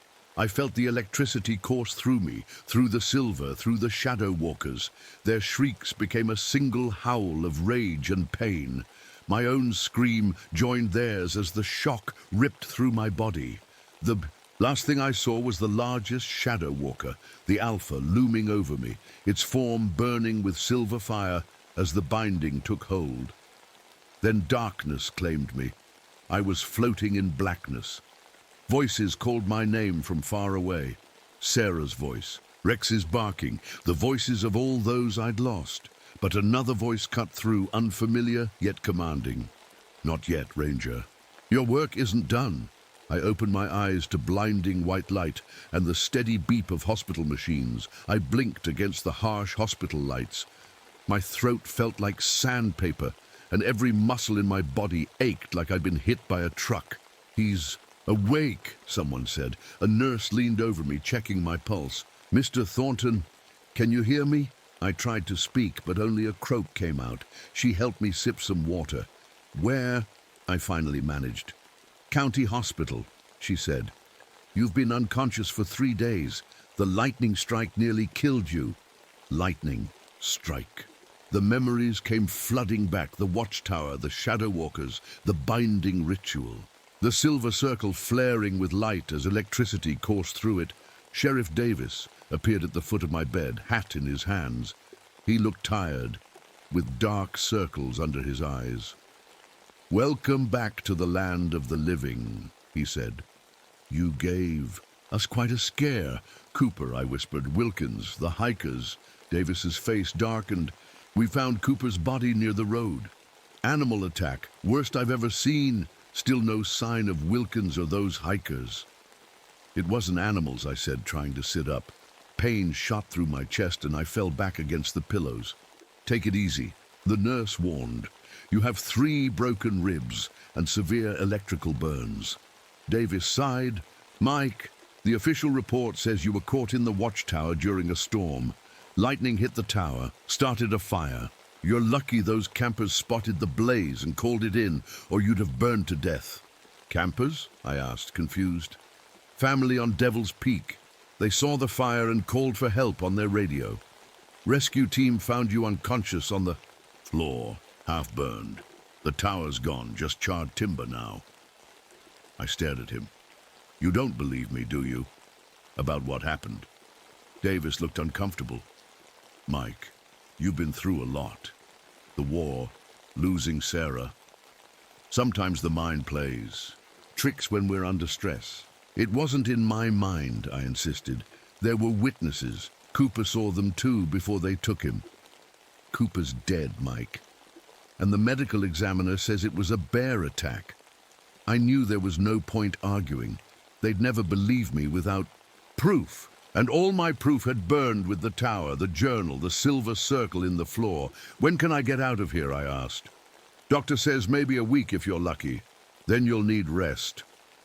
"I've already put in for your medical leave." "I don't need leave," I said. "I need to get back to my post." Davis shook his head. "Not happening, Mike. You're in no shape to work. Besides, we're moving the ranger station. That old building has too many problems. Faulty wiring, leaky roof. We're setting up a new one closer to the main campgrounds." Away from where it all happened, I realized. They were running away without even knowing it. "What about Rex?" I asked, though I already knew the answer. Davis looked down. No sign of him. "I'm sorry, Mike." The days in the hospital passed slowly. My burns healed, my ribs knit back together. The doctors called me a miracle case, said the lightning should have killed me. I didn't tell them about the silver arrowhead they'd found melted into my palm, how it had somehow channeled the lightning's energy into the binding ritual. A week turned into 2, then 3. I was going crazy being cooped up. But every time I closed my eyes, I saw those shadow shapes, heard their whispered voices. Finally, they let me go home. Not back to the ranger station. That had been abandoned, as Davis said. Instead, I moved into a small cabin on the edge of town, close enough to civilization that people could check on me, but far enough into the trees that I didn't feel completely boxed in. I requested to return to duty. They denied it, citing medical concerns. I requested again, denied. The third request was approved, but only because they were short-staffed. 2 more rangers had quit, refusing to work in Redwood Valley after what happened to Cooper and Wilkins. My first day back, Davis called me into his office. "You're on light duty only," he said. "No overnight shifts. No solo patrols." And I got you something. He whistled, and a young German shepherd puppy bounded into the room, all ears and paws too big for his body. "Figured you could use a new partner," Davis said, watching as the pup jumped up on my legs.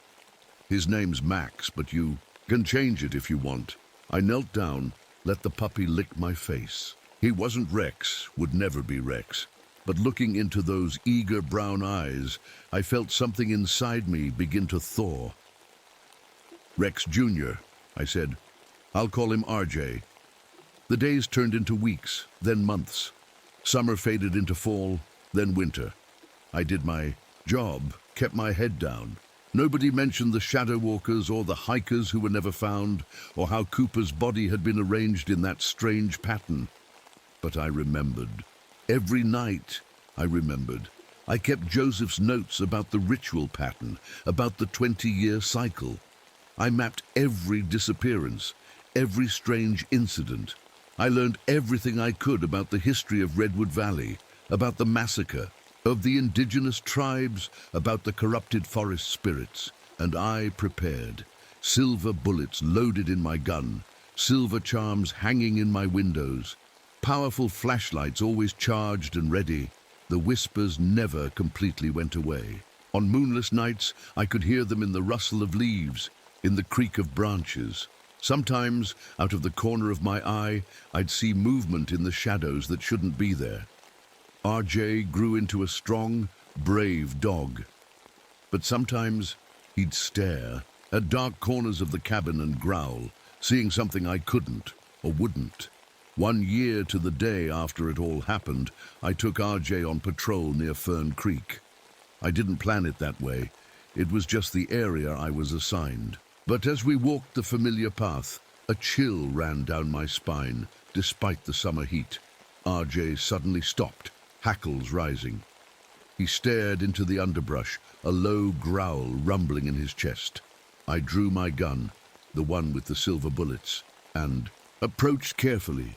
There, pressed into the soft earth, was a track, three-toed, just like the ones I'd seen a year ago. Fresh, the edges still sharp. I knelt down, studied it. RJ whined, pressing against my leg. Something moved in the shadows beyond the track. Just a flicker, there and gone, like a piece of darkness, shifting when it shouldn't. I stood slowly, backing away. My hand went to the silver arrowhead I still wore around my neck. The binding ritual had worked. I was sure of it. I had bound the shadow walkers to the watchtower site, but maybe not all of them, or maybe the binding wouldn't hold forever. 20 years, Joseph had said. They hunt every 20 years. But what if that was changing? What if they were coming back? Sooner? As RJ and I hurried back toward the ranger station, I couldn't shake the feeling of eyes watching us from the shadows. Eyes that shouldn't exist. Watching. Waiting. I knew then that it wasn't over. The shadows had been walking these woods long before I came, and they would walk them long after I was gone. But next time, I would be ready. Next time, I wouldn't be caught off guard, because once you've seen the shadows move, you never stop watching them.